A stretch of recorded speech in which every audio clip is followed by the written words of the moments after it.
did it.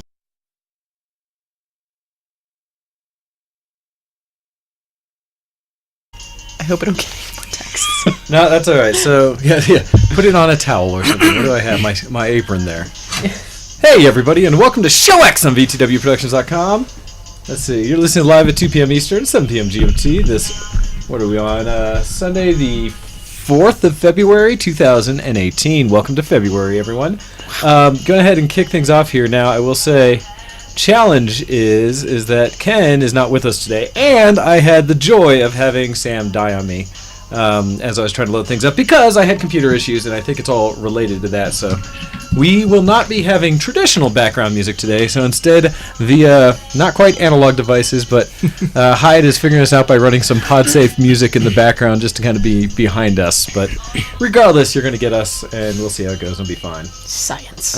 So anyhow, let's see as I get this going, and I don't have drop-ins or anything like that either, but here we are. Let's go with the show. So Ken is off and away working this weekend, and so he will not be joining us, but instead we thankfully still have both Akko and Hyde here to keep you guys entertained so that you don't just have to listen to me. We're with the cat dragged in, ate, and spit up. And fed to a little baby through pre-chewing food, yes. Sorry, that was from the episode that I started on, that as we were introducing. To kick things off, hey there, Cupcheck, thank you for joining. And let's see, as we throw this out, remember, watch us, listen to us. We are on both YouTube and Twitch if people want to check us out. On Twitch, just go to look for VTW Show X, all one word, and you'll find us on Twitch. Otherwise, come in, jump on the YouTubes and watch us there, and feel free to jump into the chat and the IRC. Why does this keep... Did I rerun this like 4 times? No, there it is. So the funny part is you guys hear that, but that's what I was going to use to run our music, but I haven't tied it into the stuff yet. I think I can, though. If I throw it out to line 6, I should be fine. So I may try in the show as we go through here, as we start talking, to add music into the background and kind of do a thing I've been meaning to do for some time, which is to be able to get us away from Sam, since it likes to act up on us. And be able to run it all through other means. So I may try to get this going as we get in through this. But in the meantime, we're going to start off with a little bit of dysfunctional deviation. Basically just talking about what we've been up to this week that has not been geeky. And I'll kind of let it throw around the room to see what you guys would like to talk about, as Ken and I usually just throw in whatever we've been up to. Starting out with you, Akko, is there anything you'd like to bring up this week that you've been up to that has not been all kinds of geek? I feel like Ken, mostly a lot of work, just keeping up on some of the new different publications, tax things. It's what I do. So for most people, probably a little bit boring. I think it's really interesting. It's just starting to set up talks for different small business groups to teach them how to do things properly. To share that education. Yeah. Good.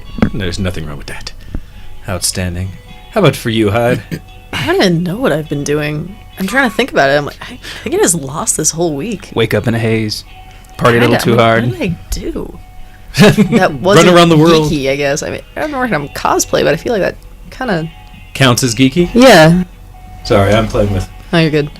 Yeah, I've been doing a lot of sewing and struggling and kind of crying myself to sleep. But other than that, other than the normal weekday nights. Nothing out of the usual.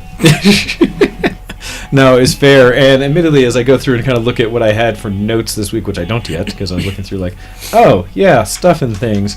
Admittedly, part of the challenge this week is that I am not as prepped as I would have liked to have been, because I had a little bit of a critical failure on the broadcast rig last night.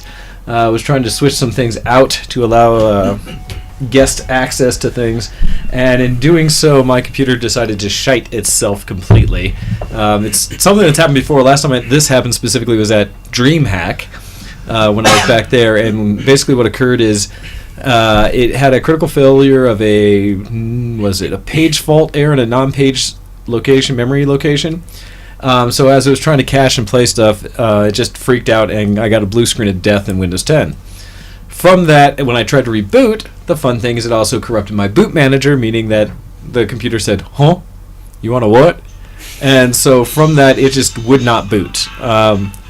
So that's a little bit of a grr on my end. And unfortunately, it all happened as well as we were hosting a few friends for our guy Hydroxycut was celebrating his birthday yesterday, and gave them the option to come over and we played some games afterwards.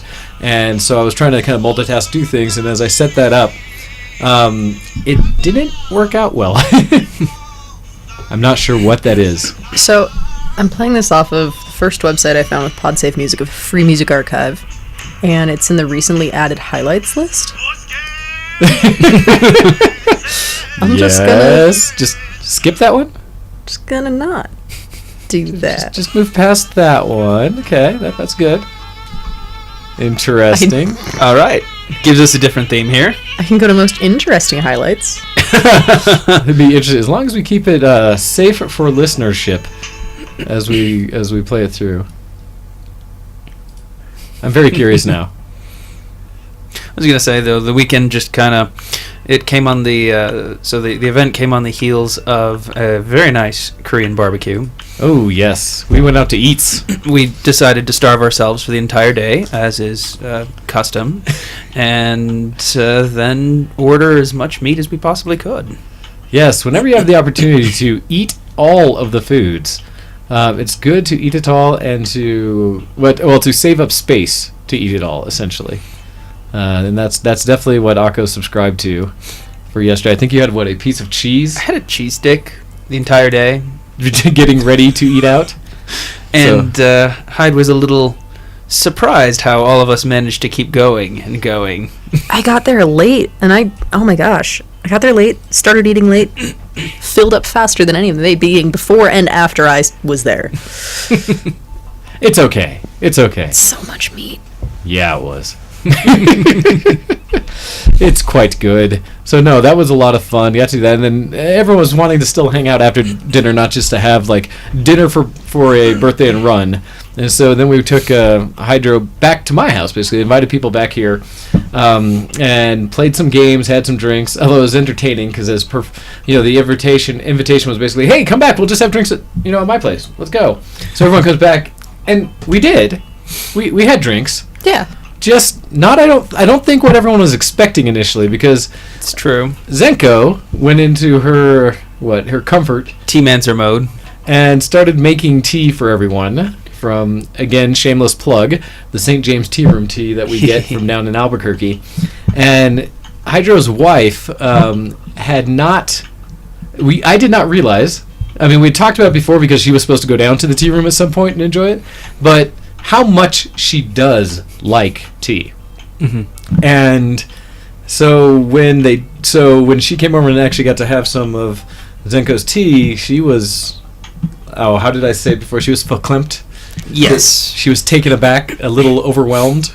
Well, without actually looking at it, it's funny to realize just how much tea she has. She has all different kinds of tea, and she knows how to steep them all properly. Yes, because once you get to full leaf teas, you get onto a level of connoisseuring that would match wine connoisseuring, all kinds of really nice stuff, as long as you know what you're doing. To quote my sister on the matter, when she first had properly steeped tea, she's like, "I've been doing tea all wrong." Absolutely. No, and I've admitted that too. I always used to joke that I'd go to work, or the way I have tea is, it's like at work. I just put a bunch of steeping hot water from the coffee machine in my cup, throw in a couple tea bags from wherever I have it, and let it sit there for 5 or 10 minutes. You only do one tea bag at a time, you crazy person. So first thing in the morning. For the record, that is tea dirt. So normally I do one bag and I let it sit there, but I tend to let it sit for like 10 minutes. No, I don't. I'm offended on Zenko's behalf. I just leave the tea bag in. Yes, I don't have time to I. take that thing out. That's how most people do it, and it's wrong. I didn't realize I was doing it wrong until I had you can correct oversteep tea, and then it. I was like, oh, it's not supposed to taste burnt. And so, Exactly. yes, essentially we have had the opportunity through some specialized care and some loving introduction to. But now my other half of my conundrum there is, much like a burnt marshmallow, I think I like the burnt taste. So it's an addiction. I will say it depends on the tea. Fair. Because now that I have certain ones that I've definitely got comfortable with drinking burnt, essentially, I still do on occasion.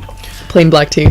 But now that I know that I can do it better, it's nice to be able to actually give it directly, or have a good quality tea where you can taste all the flavors of it, all the kind of like, the subtleties of the tea. Subtleties. Nice pun. Nice. Damn it.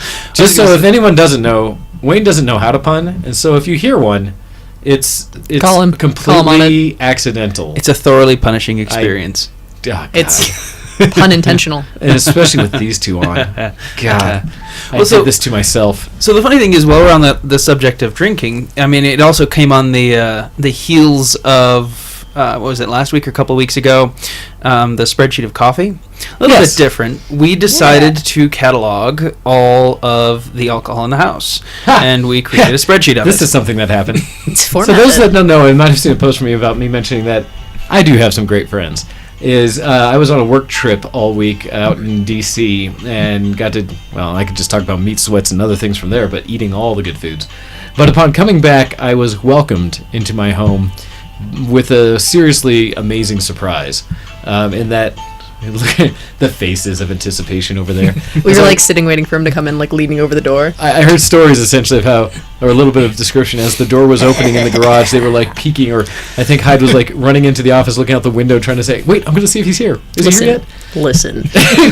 But Yes. as I came home, came through the door, I walk in and see Zenko and another one of our friends, Melon Dreams cosplay, in the kitchen, and I kind of turn aside, and I see the heads of both Hyde and Akko like leaning out from beside the wall as they're kind of peeking out, looking with these grins on their faces of just looking at me, and I was like, "Yes." At which point, I was kind of Welcome to your home. We've ushered made a few throughout additions. my house. Most noticeably, right up front was the kitchen, but also the front room, because for those who have tracked, Zenko and Akko had recently moved in and had a lot of things as we were just still trying to situate stuff in the house. Well, my week away, they did a lot of situating. And so the whole front area is basically cleared out and ready to go, and vacuumed and cleaned and scrubbed, and holy cow. Continuing with that theme, that Hyde and her mother actually came by at one point and went about...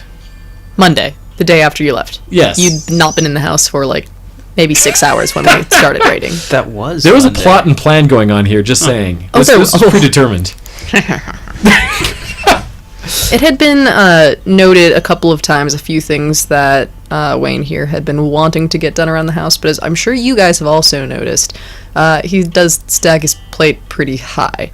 And so I was like, oh man, I'd really love to do this at some point. Like, I'd love to have this done. This would be really nice to have done. So we're like, he's gone. Let's do it. Make it happen.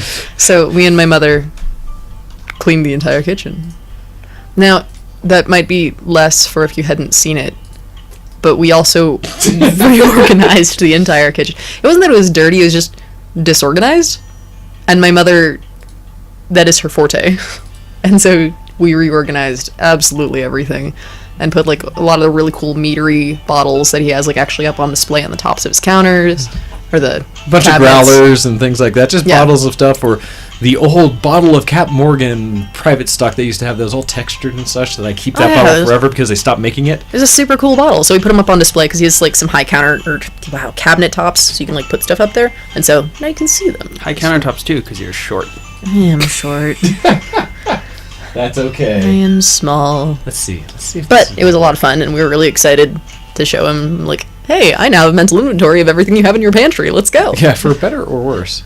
All right, I'm going to I'm sorry. try Can you help something finding here. something in your own home? Let's see if this let me works. No, not that. Go next. Or know. Oh gosh, like I'm only this. now So we also got some fancy, nice new headphones, which they can tell you more about, or if you dipped into the stream yesterday. Yep. Yeah, we were playing. Well, admittedly, playing. If you look at the video that was made yesterday, kind of randomly, that was special. I'm learning now that, so I can actually hear myself now. I couldn't hear myself before, and I'm realizing how loud it is just setting down my mug. Maybe it's 'cause you're So violent. this is one of the things that as I was getting through here working on stuff, I decided to actually figure out the mixer and to do with all this. And yes, Cupcheck, we actually did a good job about not getting too bad meat sweats. We did have a ton of meat. but we had a comfortable amount yesterday. It was nice. But I went about resetting up the office a little bit. I'm trying to clean things up. So if you look at the video feed, you see a desk versus just papers and things laying everywhere. On both sides, you actually can see like That's nice. it's like people are aware, and you can actually see what's going on here. I also, like I said, got the new cans, and so that everyone would be able to listen to themselves and you, and Ken when he's talking. But the other piece of that is, this mixer is kind of designed that you should be able to hear yourself while in this. It helps. It should, right? So I finally figured that out. I finally figured out how to turn everything around to make it so we can actually gauge ourselves while we are doing the show. So the nice thing about that is it means you can tell if you're too far away from the mic or if you're too close to the mic. And allows you to do things like, "Hey there, sexy, how's it going?" But not just that. The other things that It was really loud. yeah, sorry. So with that though, the other thing we figured out was, I don't know, maybe give him a preview of some of this and let Hyde get to play along for it. In that we figured out some other settings to the mixer board that I've totally ignored for all this time. Essentially, it's that the mixer board has effects in it, and so there's things you can do with it to actually like. Let's see. I was gonna. We should set up another play session. Well, I don't think we'll do the whole list. I think there's a couple specifics that Just to try? would appreciate. Okay. Now, the challenge I found in listening back is that we end up hearing ourselves through the mixed voice too much, Yeah. and so that gets to be a little weird. But and I might have to check. Let's see. Control room, mixed to control room. Because I may, if I do it, there's one that I can turn off where we'll lose ourselves, like here, but I Oh. don't know if it'll still get the effects. And we're still going through the mix, so I don't know. I think that's just for us to hear. All right, so what this thing has in it, it has some effects. Ooh. Things you can do, like putting yourself in a room, a big room, that echoes around you. I like it. We had a tour yesterday. Nice.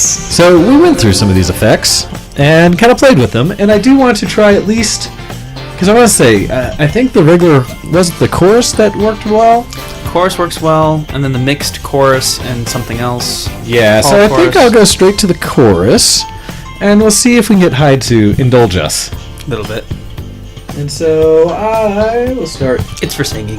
Oh. This was where we'll start here with, okay, that's just a little bit of the echo, but I think what we liked, there's one in here, yeah, this starts to get a little better. Yeah. So what I'm going to ask of you, Hyde, is to pick a song, any song, something you enjoy singing, and just kind of, oh shush, you have a great voice and this works well with it. Yes, something where We had could just- Zenko sing. a lot. I did see that. Pretty. Giving us just a little bit of something, I don't know, not necessarily big band or so, but operatic in a way. It could be something from like Little Mermaid or such. One of these You could sing My Little Pony. Broadway shows, or anything. Nah, just something light, just to kind of warm up with something a little easy. But just want it's kind of play with the effect and let people see what it is that we can do with the effects board if ever we feel. And then we'll get Akka to do some of the rest of it with what he's so good at. Oh, good. And so, yes, give me some. Feel free, pick a song or something to go with. Panic. Admittedly, yes, throwing this at you, and I know that doesn't do well for you. But Okay, so my phone and Spotify is already set up at All Star by Smash Mouth, but I won't do that. I just felt the need to share that with you guys. not bad. Gotcha. And if I could get Winamp to figure out how to play, so it's playing out, but not where I want it to. You just let me know when you're ready. How much longer do we have? Not so much. All right. It's okay, she's shy. Right? Well, when we tell her, like, specifically, you got this, do this. She's like, but... There was no chance to mentally prepare. Mental. What's that? You guys like rolling with the punches. What the heck? I'm the mentally prepared person. Clearly, you've never seen me in an awkward situation when you're drugged at, say, a social event like Landmark. You did well there as well. Oh wait, like when I took you to the networking event? When I hid in the bathroom for 20 minutes? Yeah. Yeah. Like that. That's why you're supposed to hide with the person that brought you, so you can be introduced and it makes things easier. Or you can hide in the bathroom, either one. But that's okay. we digress. Well, so, Anyhow, like, I even had time to prepare for that one. The other event that Wayne took me to, I didn't. I mentioned it to you. We did hear of the ambush. That was Yeah, it wasn't intentional. Oh, and then The the ambush was multiple intentional. ambushes inside. So admittedly, those ones I was not a fan of, and am still going to be angsty about next I see them. Because that. You might explain a little bit about Landmark while Hyde's deciding. What- Mentally what's- preparing, yes. I'm sorry. So Landmark is a company that is a life coaching group that, admittedly, I think they do good things, or I think their goal is to do good things. The challenge is it comes off a bit strong. They really, really want to coach you. They really want you to do something with your life and do well. And so in doing so, they can be a bit aggressive in how they approach the situation. And so while we mostly were good with the whole situation, they get to a point where they are absolutely in sales mode, where they're saying, hey, now that you've had this free sample, you coming to be part of this? You ready to Okay. sign up for a weekend adventure? So it's more like I was sitting there. I was feeling pretty awkward. It was great. I don't do well in social situations when I'm not prepared, and it was more of a. It was good for me to watch, but then they wanted me to participate and go up to the front of the room and speak in the microphone. I was like, I'm not comfortable with that right now. Like, whoa there, pal. And so I'm sitting here deeply inspecting all the cracks on my phone, like inside and outside the case, and then there's people coming up to like, so, when are you joining us next? What's holding you back from dropping $600 on this next thing? What? You know, like, well, why aren't you doing it? Why aren't you going to go sign up right now? I'm like, well, you see, I'm a little overstimulated and about to cry right now, so if you can back the frack off. Oh boy. Yeah, they did. Things go I with said that. in my head that I didn't say in real life. And so, unfortunately, they attacked when I wasn't talk to there to Zenko more. defend. I had absolutely wanted to be there to kind of back them off, and I had initially, but then I had to go sign up myself because I finally made the decision to at least give it a shot. Which is good. And like, it's not to say that they don't have good information. Like, it would be something I would be interested in, but I'm not in a place where I can drop $600 on that right now. And they were very insistent. Well, find someone to lend you the money. Take the money from someone. Do it right now. Go. What's holding you back? I'm like, my social anxiety and you. Yeah. You are holding. They definitely want everybody to participate. I swear they must get some cut of having someone sign up. Something, With, like, particular I don't events. know. Like, they were just, all of them yeah. were so motivated. It felt to commission get- driven. Yeah, it really did. Well, some people. So the funny thing is, just backing up a step. I mean, I network with a handful of groups, and some of them involve life coaches. And people are like, "What's a life coach?" It's like, well, what the heck do they even do?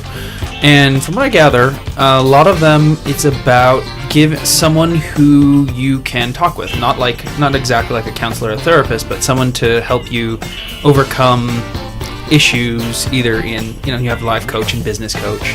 They're often similar people. And it's just to help overcome challenges and to provide an external kind of perspective on what you're doing, the decisions you're making, and how to improve. So it's an interesting concept to me. Like I said, I network with them. I wouldn't go to one, but Don't. It was terrifying. but I network. I mean, I'm not terrified. Yeah, I don't of it. have a networking mode. I haven't. That's not a This pre-programmed was an thing. That's why introduction. This was an introduction. to Pre-programmed. Singles Line, but regardless. Programmed. okay. I free had as to in learn this free with events. blood, sweat, tears, and anxiety. Thank you. Fair. Yeah. I have not had the experience to build up the facade of comfort. So regardless, it ended up that was a bit much. But anyhow, is what it is. Putting you on the spot here today and now. I've bought you all the time I can. Thanks, pal. You're on your own, kid. All right. So what I've done is I went on to Spot as I'm searching for songs. I went from like my normal playlist to I have a singable playlist, which is more just like 5 years ago. The playlist of 5 years ago. I don't know. So I do have a Disney playlist that I went Disney to. There we would work. go. I mean, we can only get. No one will pay attention enough to really go after us. Plus, it's using it. We'll be fine. Yeah, singing. Just Dem- because demoing. Disney, the massive media company. Anyhow, Disney yes. is one of the ultimate evils. Notorious. They really are. All right, what you got for us? I don't know. Just pick one. Pick something and have fun. Yeah. No, this is more for us just to listen to like what it sounds like. I think you will enjoy it as we start going. because it turned into a bit of a silliness yesterday. Okay, like how operatic is this? Because this is Disney. Yeah, playing. no, it's good. I will adjust to make it fit. Because that's what we did with Zenko. She just started it, and she got a little bit more like, ooh, this is pretty cool. My voice sounds amazing. Nice. Because it'll let me dial in everything that I'm trying to get set here.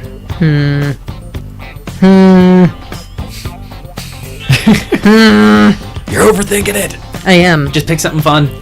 Play the first thing you like that comes up. You'll be fine. As we sit here and try to fill dead air. There we go. I'm working on it. Like I said, this will be playing with just more of the mixer board so you guys can hear. If you didn't check it out from last night's kind of random thing we did. We also needed, part of this is an important test because we needed to see someone who has a higher range. Isn't it neat? Wouldn't you think my collection's complete? Wouldn't you think I'm the girl who has everything? Look at this trove, treasures untold. How many wonders can one cavern hold? Looking around her, you'd think, sure, she's got everything. I've got gadgets and gizmos aplenty. I've got who's its and what's its galore. You want thingamabobs? I got 20. But who cares? No big deal. I want more.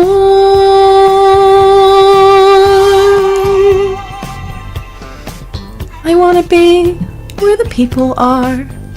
I wanna see them dancing, walking around on those.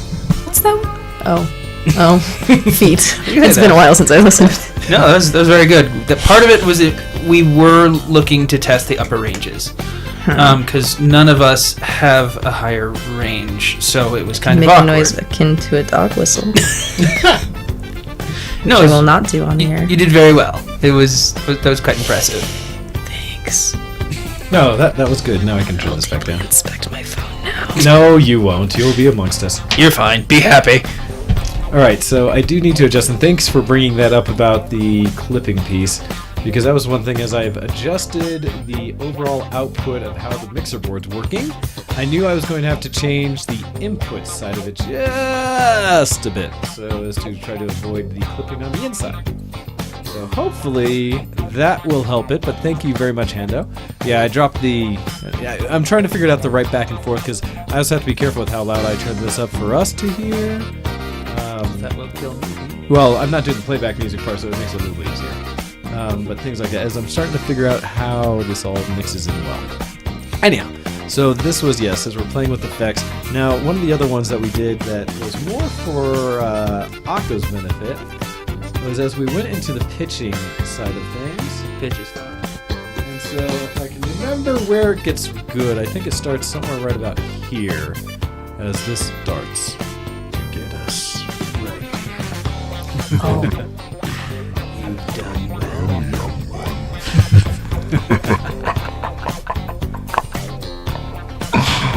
We totally want to do these for like D&D or something. Recording the epic voiceover. Yes. I like this a lot. Now the hardest thing is to still talk in a normal voice, definitely, and not let it drop with what you're hearing. Try it at a higher range.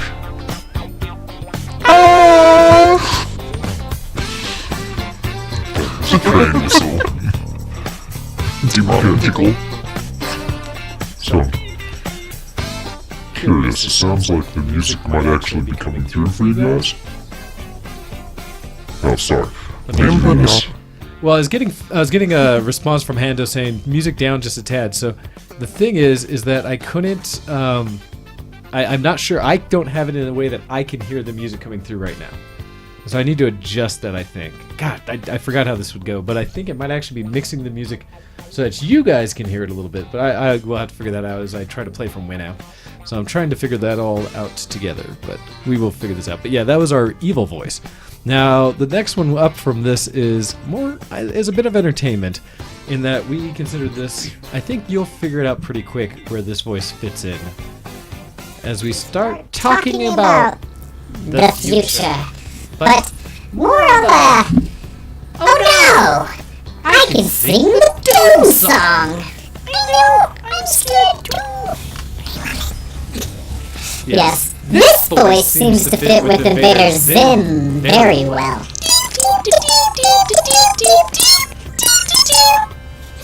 I'm gonna shudder. So yeah, anyhow, we found fun things on the mixer board that I've just never used. So anyhow, we will not belabor that in the point, but that was kind of a little mix of just what we were playing with. So yeah, that was nice.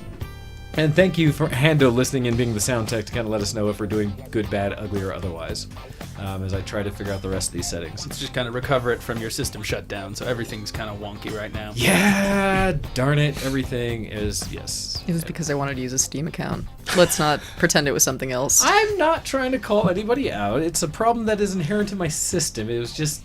I was like, hey, Found can again. I borrow your computer so I can play a game on some Steam? Play with some friends real quick? And she touches it, and it explodes. I didn't touch it at all. No, I logged in. That's true. But no, I tried opening Discord and the audio thing kind of did a thing. So and a there thing. is an issue on my computer setup, and I don't know if it's the virtual cables or something else, but I have enough audio devices, virtual audio devices, and things like that as a whole, that somewhere amongst the mix, I touch the wrong button, it tries to open up or instantiate another audio connection, and the computer just shites itself. It goes a page fault in non-paged area, can't find a memory location, goes blue screen of death, and normally that's just a reboot and sucks, and that's what I usually have to restart the show real quick with.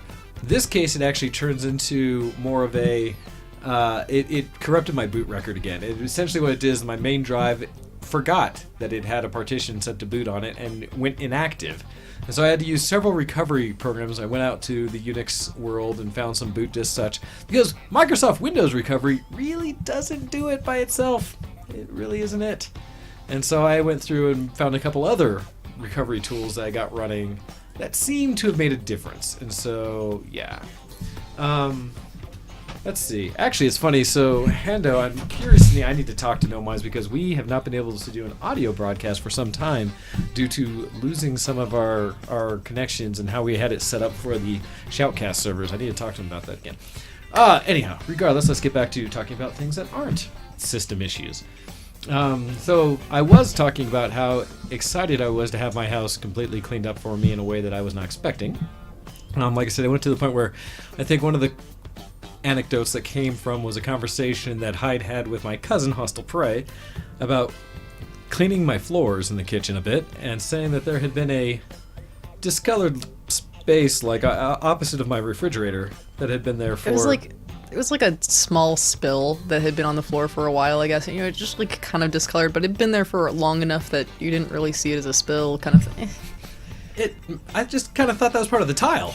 Yeah, I mean, okay, so Apparently. the tile does have multiple colors in it too, and it was only because Yes, I was it's beige, already beige, on the ground beige, and scrubbing beige. with a sponge that I found it. And I was like, hey, so it looks different on this particular tile. It's lighter than you thought it was. Was that in... I think that was in addition to the gelatin, wasn't that? Wait, what? What? Yes, I don't know if I heard more about the gelatin other than how much was discovered. Well, so there is a pool of green gelatin in your freezer, as well as a pool of gelatin yeah. dried on the floor of your pantry. Oh. There's still half Pantry, a I'm gobstopper not stuck sure. to the back. We couldn't get it out. What? Oh, God. The rest has been scrubbed beautifully and clean. We just bleach, degreaser, wouldn't come out. I got half of it off. Sounds like they went The top just half. short of like brimstone and hellfire to get my kitchen cleaned. Or buying that new Chemicals. not a flamethrower. that would be a good... But Now, cleaning and organizing, especially in kitchens, is definitely my mom's specialty, and she enjoys it greatly. So I chose to use her particular skill set. a particular set of skills. It's a very unique set of skills. But it sounded like she apparently enjoyed herself in the process as well. She did. We were blasting music. It was great. So anyhow, I come home and my house is significantly cleaned. And so that was really nice. Yeah, I'll leave it at that. It was a good time. Came back to that, and then what did we do that evening? I don't even recall. We... Not that evening. We finished... well, that's maybe more nerdy, but we finished... Well, in all essence, this is going to be kind of a continuation since I don't have my drop-ins and stuff. And I will bring up some news articles I still had saved, but it means I don't have the normal function of just... we'll just continue with essentially discussing geekdom as a whole. But yeah, I'm I'm trying to remember what 10 else. Million Woman we finished. We did. We finally finished that. So kind of blending back and forth. One of the things amongst our group, our little local squad, one of the things we definitely have is, I'm going to pause this music to see if it actually is coming through or not. But there's certain series, shows, and movies that we're all watching. A lot of them basically together that we want to make sure we all enjoy and we all kind of share in the experience. One of the ones that we grabbed as a group is 100 Million Yen Women. And this is one of these shows that's been brought over via TV Tokyo, working with Netflix as a kind of a Netflix original, to import into the US and make available on the web. It's nice about it is this is another one of the series because it's a Netflix built one. It's very high quality stream and everything. Yeah. But it's one that speaks really into, it's not quite slice of life with Japanese culture, but it covers some aspects of Japanese culture with kind of a surreal situation. It's And I kind don't- of dark, actually.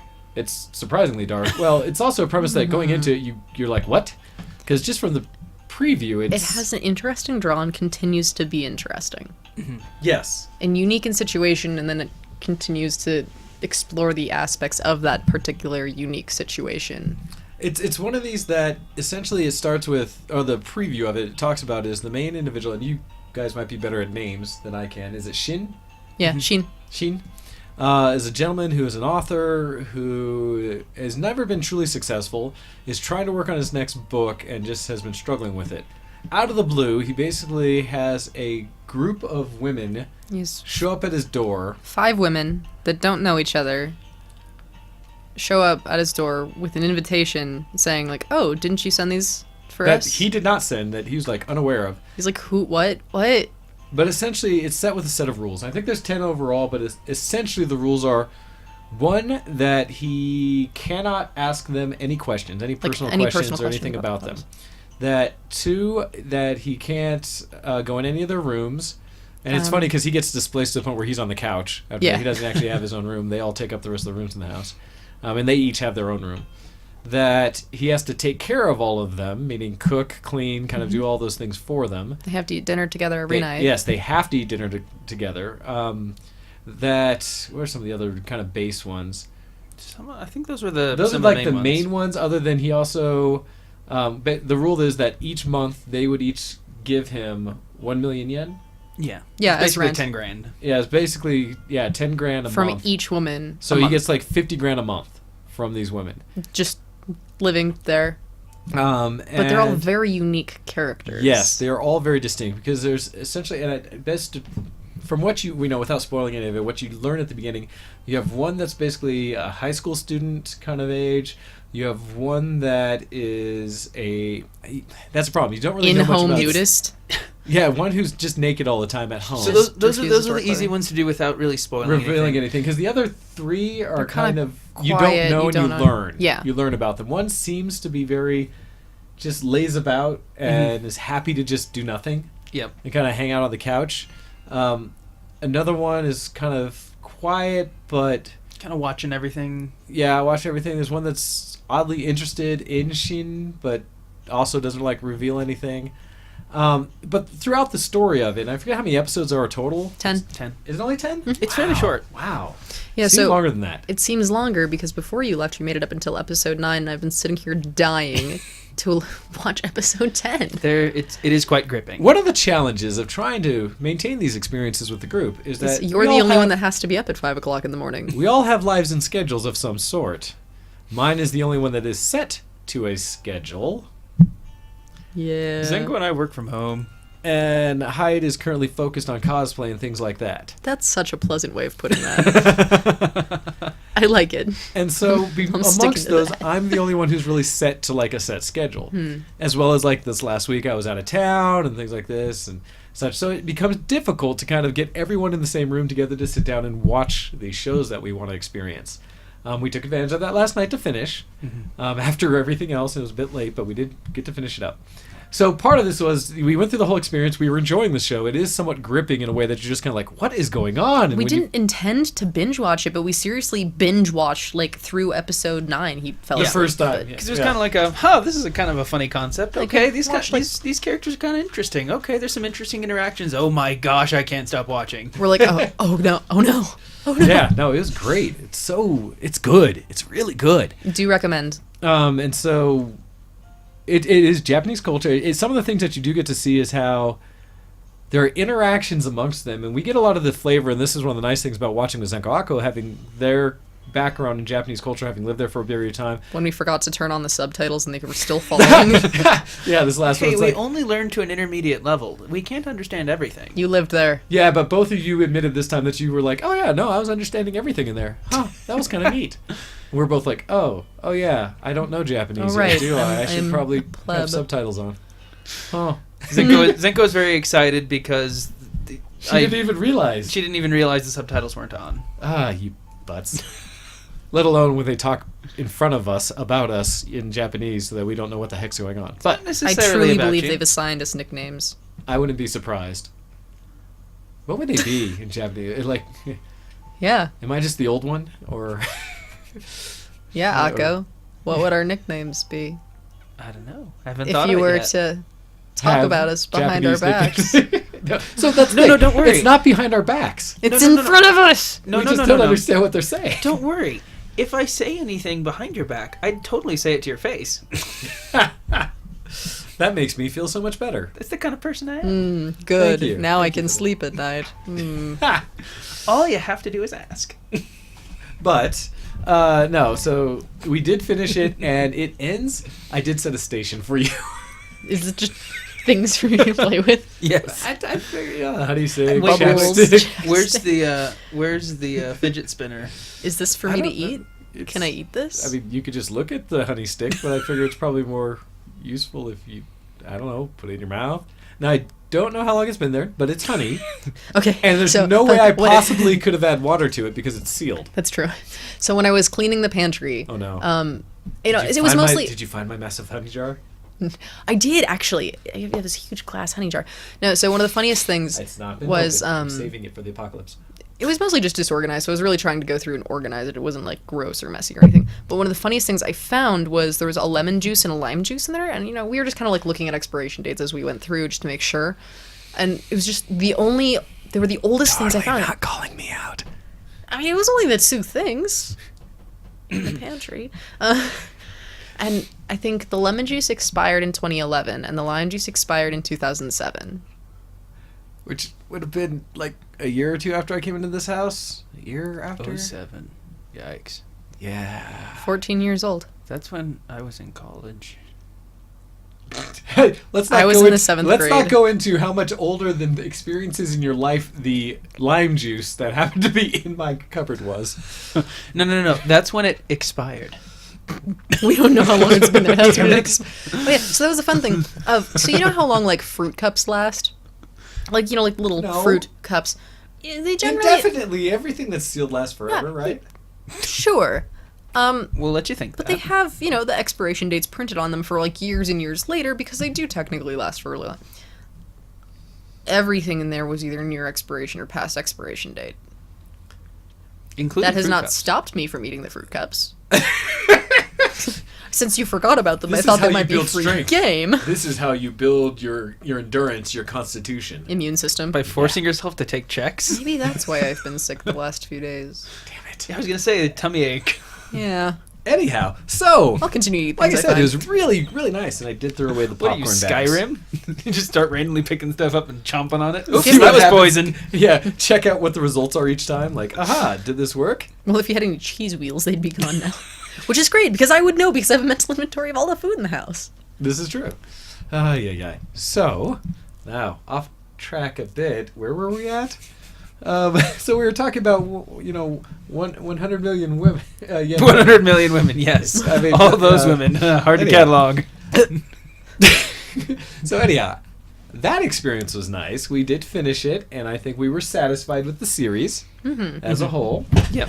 We were kind of wanted to start Silver Spoon, And I think through a couple efforts, we kind of made it through the first episode. We'll just keep going for you guys. I think we made it through. What do you mean, kind of? Wayne was kind of made it through the first episode. Oh, you fell asleep, didn't you? Again. It was like 3 a.m, guys. We went to bed at 2:30. It was about 2:30. So it was like 2 when you fell petting asleep. maybe that was petting my cat. Shoot. That was great! I got to pet the cat yesterday! Yeah, Tetra been actually weeks. decided to be social later. Nice. And That's progress. As well as earlier in the morning, too. After you had passed out and such, she had come back and more scritches. I'm fairly certain I fell asleep petting her, so. Yes. No, but there were more scritches later, and yes. Still can't get her to interact downstairs, but Her sister will see. She can't do that. I had to... so I honestly believe that she will only be social when her sister's not around. Because, again, she doesn't want to admit that she likes the humans that are in the house. I did have to shoo her sister off the dining room table twice this morning. The little cat. Anyhow. So let's see. Enough of that insight. What else have we been doing or did we consume as a group? We have plans, because there's a lot of series that we're partial through. I did start showing Zenko the other podcast that I've been a fan of trying to show off called Rabbits. Oh, that's right. Rabbits. I know I brought it up to you a couple times. I enjoy Rabbits. I got through, We I did- forget how many episodes we had got through that night. It was like 3 or 4 at least. I thought more than that, though. So there's only 10 episodes of that, and there's been news of season 2, but every time I click on it, it glitches out. But I have that could actually, be my well, I app. think I remember telling you something that I'd seen a Patreon or some other kind of mechanism they were trying to raise some funds to produce that. Because my challenge is I've been trying to work my way through another podcast that Hyde introduced me to. So, yeah, we listened to Rabbits. It was great. And for me, I've been everywhere I go traveling. If I have any time in the car or on the road, I've been listening to episodes of Welcome to Night Vale, which is it's been around for years. A lot of people love it. It's a huge cast. I have been making an effort to catch up and get through it really fast, and so I'm currently up to episode I think 94. And I've been consuming quickly, mostly because I've been listening to most of them at 2x speed. Which Much to allows my for you disdain. to listen to things really well, really fast. Cecil's voice is meant to be creamy and smooth and beautiful to listen to, It is not at still 2x speed. creamy and sexy and easy to listen to at twice the speed. It is so creamy and easy to listen to that at twice the speed it still comes through. Some of the others are a little Heretic. interesting, as What? well as the weather. The weather's always a little more interesting.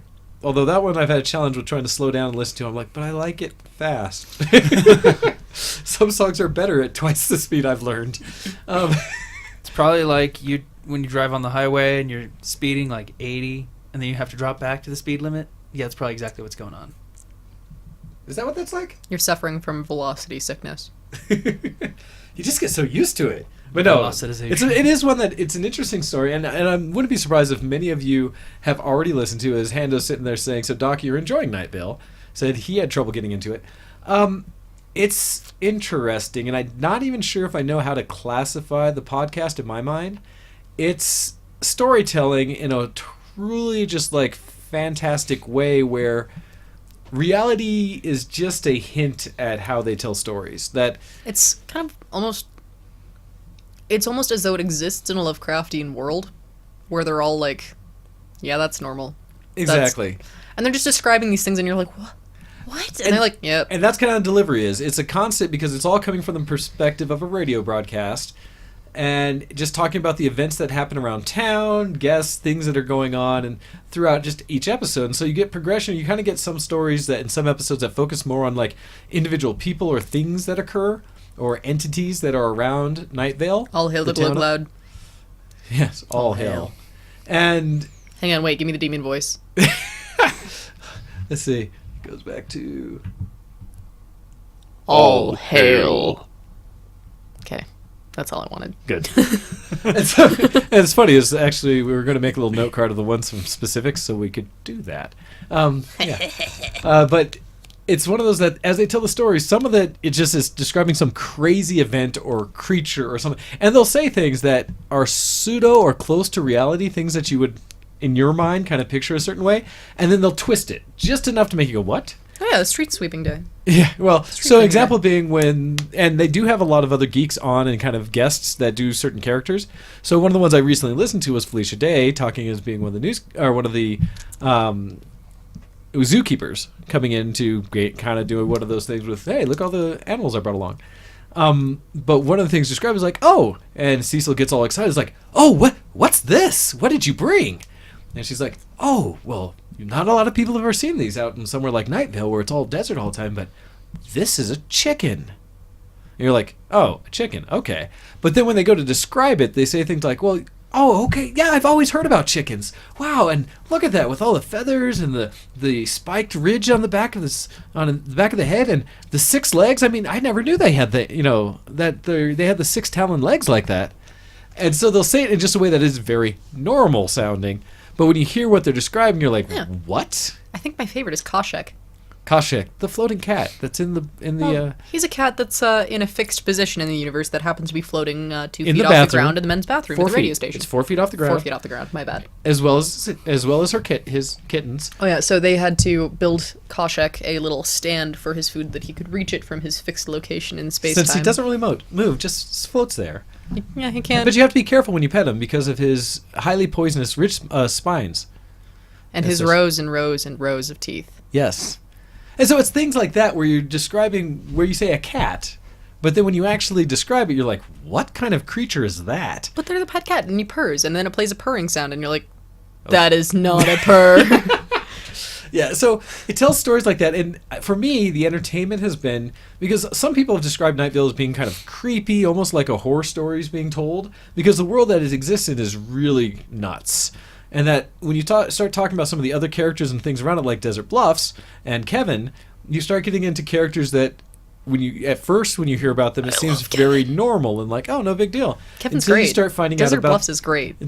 Everything No, we hate is Desert great. Bluffs.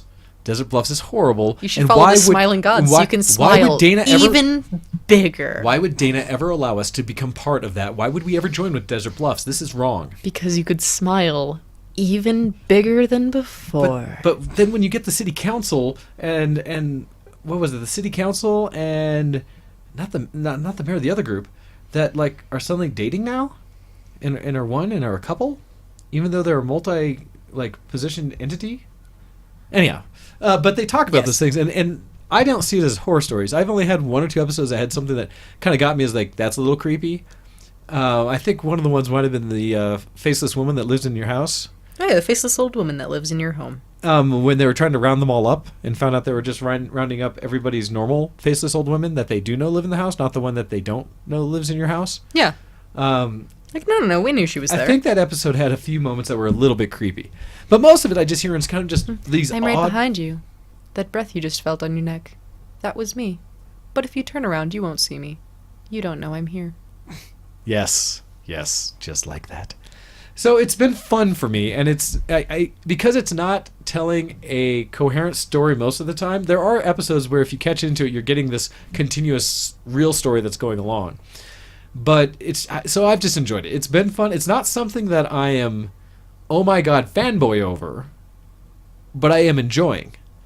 Because it's not something where suddenly all these things will become part of my daily life. But again, anybody who knows me knows that I don't fan over almost anything. I enjoy, I found a picture of Koshek but I'm for not you. fanatic. Yes, but all of these are fan-based, right? That's disturbing. So this is actually an image of the cat from The Adventures of Flapjack. And so it's interesting because Night Vale, I don't know how much official artwork there is out about it, other than like the water tower and the overall the Night Vale Eye. Everything else seems to be fan made, and I haven't got into it because again, I'm not fanatic about almost anything, so I enjoy.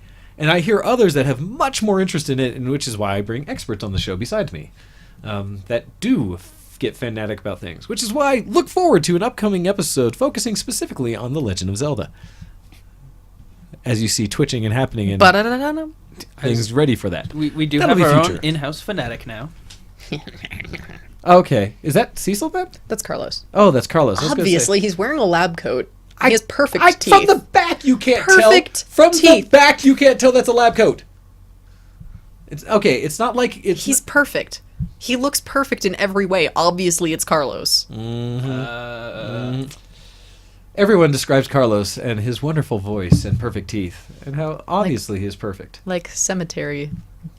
Like a military cemetery. Yes, perfect Teeth. teeth and rows like the headstones of a cemetery, from the military in perfect alignment. like Arlington, but in your mouth. And so yeah, I have enjoyed perfect Night hair. Vale. So Rabbits is another one that is one Rabbids that is you really can good. definitely check out, and I enjoyed what I was listening to but have not gotten back to because there's too many things to consume. The way I was describing it to Zenko was more along the lines of when I listened to Ready Player One, the audiobook. I need to give you the rest of that. That'd be great. But that's definitely the vibe I was getting. Is I thought it was very similar to Rabbits. Interesting. The first episode sounds a little scripted when read.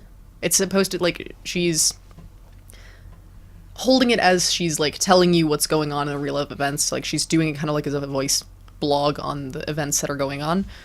But it sounds super scripted in the first episodes, and the pregnant pauses are Pregnant. very Like, very pregnant. They're so long. They're very long dramatic pauses. But they do get better, and by the second episode, they've actually put in background music, so it's not just like a sudden silence where you're not sure if your player stopped working or. But it's really good, very interesting, very Ready Player One, trying to figure things out esque. Which is, and it's something where, now granted, when I listened to Rabbits, I didn't think the quality was that off. I thought, oh, this is actually fine. I like this. It does have When we were listening to it again, even worse. we were both noticing it. We're like, oh my gosh. Like, I genuinely thought my player stopped working because it had a couple of times. But no, it was still going. The silence was just that Just long. silence. Yep. Gotcha. Like a good 60-second silence. Kind of like waiting for someone to start singing on a show when you set things up. And you just wait for it to begin. I understand. It happens. But it's okay. There could be People- children here, but just know. I have very particular gestures and words for you. Really? Welcoming ones. The kind that friends share. I like how you purposely try to find a place off camera to share that with me. Yeah. But Yeah. thank you. Yeah. For the children. For the adults, I'm sure you can guess what exactly transpired. Yeah. In a friend's reference, it would have been like two arms mashing together in front of you. In kind of a method. You do not need to sign. Other people can see sign language and understand it. I'm sure children can. I'm sure these children do not speak ASL. Okay, if I could understand that, I'm sure you could infer.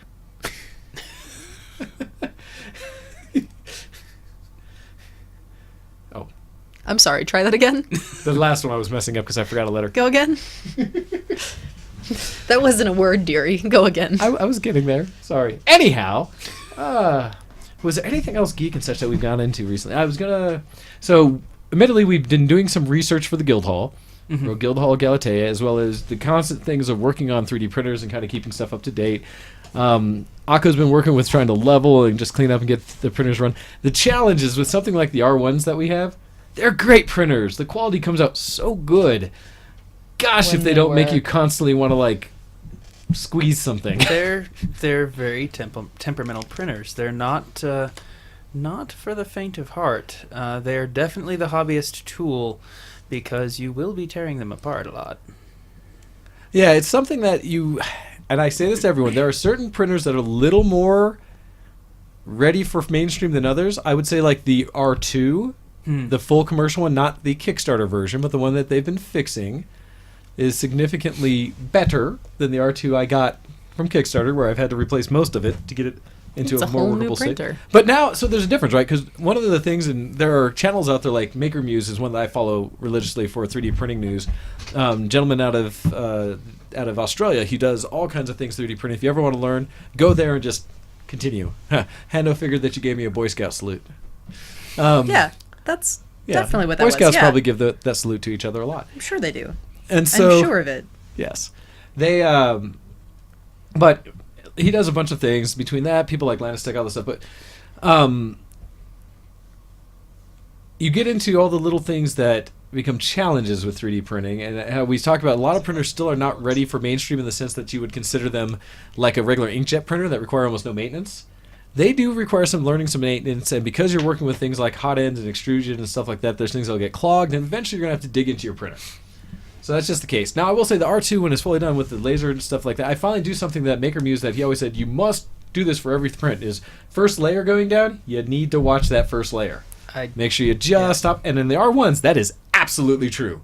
Because in the R1s, we're constantly doing little fiddles with the Z-axis on the screws on the side to make sure it's just right that the first layer gets down there. Once it gets down there, you see it go to the whole width of the overall print you're doing, you're probably like, okay, now I'm good. And it's still probably good to come back after the first 4 or 5 layers, because if something starts bubbling, it could tear itself off the print. Things like that, just to not waste a bunch of time and filament, and the potential for like mucking up parts of your printer because it all gets jammed together. Yeah. The R2, once it got dialed in and I have it there, I just hit print and walk away. Because once I figured out a bunch of the other crap with it, and it tends to print really well. I'm actually quite happy with it. And so there are a few out there that I would say do a good job of it. Just not all are created equal. So, but we've been still challenging and working around with that. We've also been looking at additions and other things that could, I think, be beneficial to the Guildhall experience. The idea of making a makerspace where anyone creative can come in there, create their own projects from beginning to end, work with other people of talent to learn how to do more things, and maybe actually share some of the workload with others, things like that. There's a lot of ideas for how the Guildhall will work when it's all set together, and we're doing a bit of prototyping with it, with the opportunity of having all the equipment in the basement. So one of the things, I don't know, specifically, I have a bad habit now of looking at all the places where you can buy things. Like I started you on it. Yes, you did. You and Craigslist. And I know even Craigslist well, but using Marketplace on Facebook, gosh, that thing's evil. We recently, I keep getting to the idea of looking at DTG printers. So also for direct to garment, basically it's an inkjet printer that prints on fabric. It's really impressive.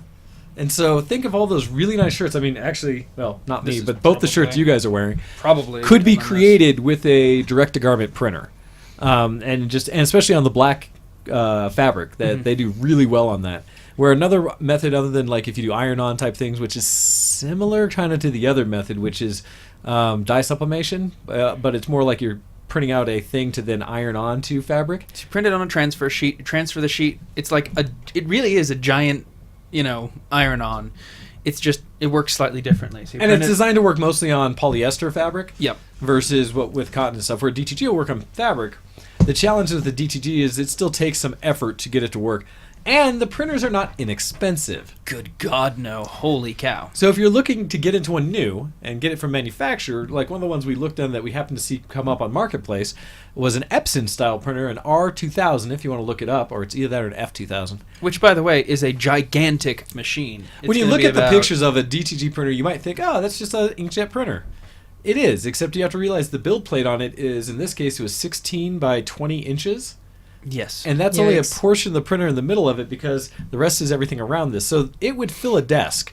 It would probably An take entire up most desk. of this broadcast rig area, almost this whole table, for the size of these DTG printers. And the one from Epson, if you go to their site that we were looking at, they retail for $20,000. new. Yes, they are New. not cheap. And so the important thing to remember is that this is a commercial level tool that you would find if you went to a shop that makes T-shirts. Yes, this is the stuff that when we saw some reviews were in the back of Sir Speedy Printing and stuff like that. Some of these other kind of shops that you'd go to for this kind of work to be done.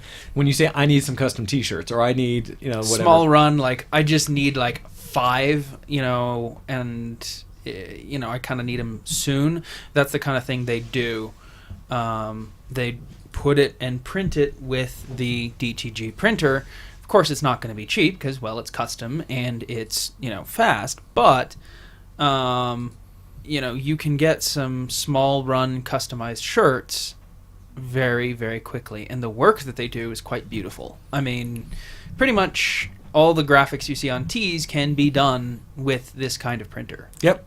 And so and the nice thing about DTG printer versus like silk screening and those kind of technologies is with silk screening, which we also have a machine for that we have access to, you can only really do like a handful of colors.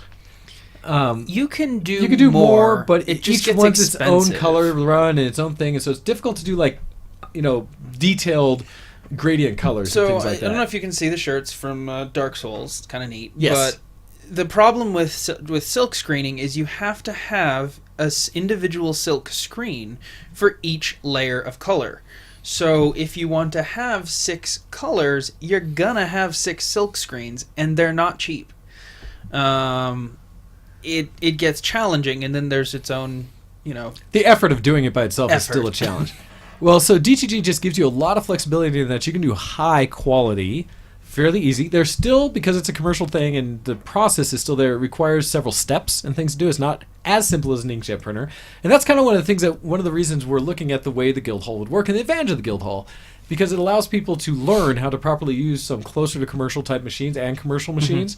And so they'll be able to do some pretty big production on things they're doing for themselves and know that they're doing it right, and be access to equipment they wouldn't otherwise be able to afford themselves. So as we were looking at this $20,000 printer, which would allow for some pretty neat kind of things to do, printing fabric and such, there's one that was available around here for significantly less. So the guy's offering it for about $5,000 or $6,000. Which I'm going to try to negotiate down because I think they need to get rid of it.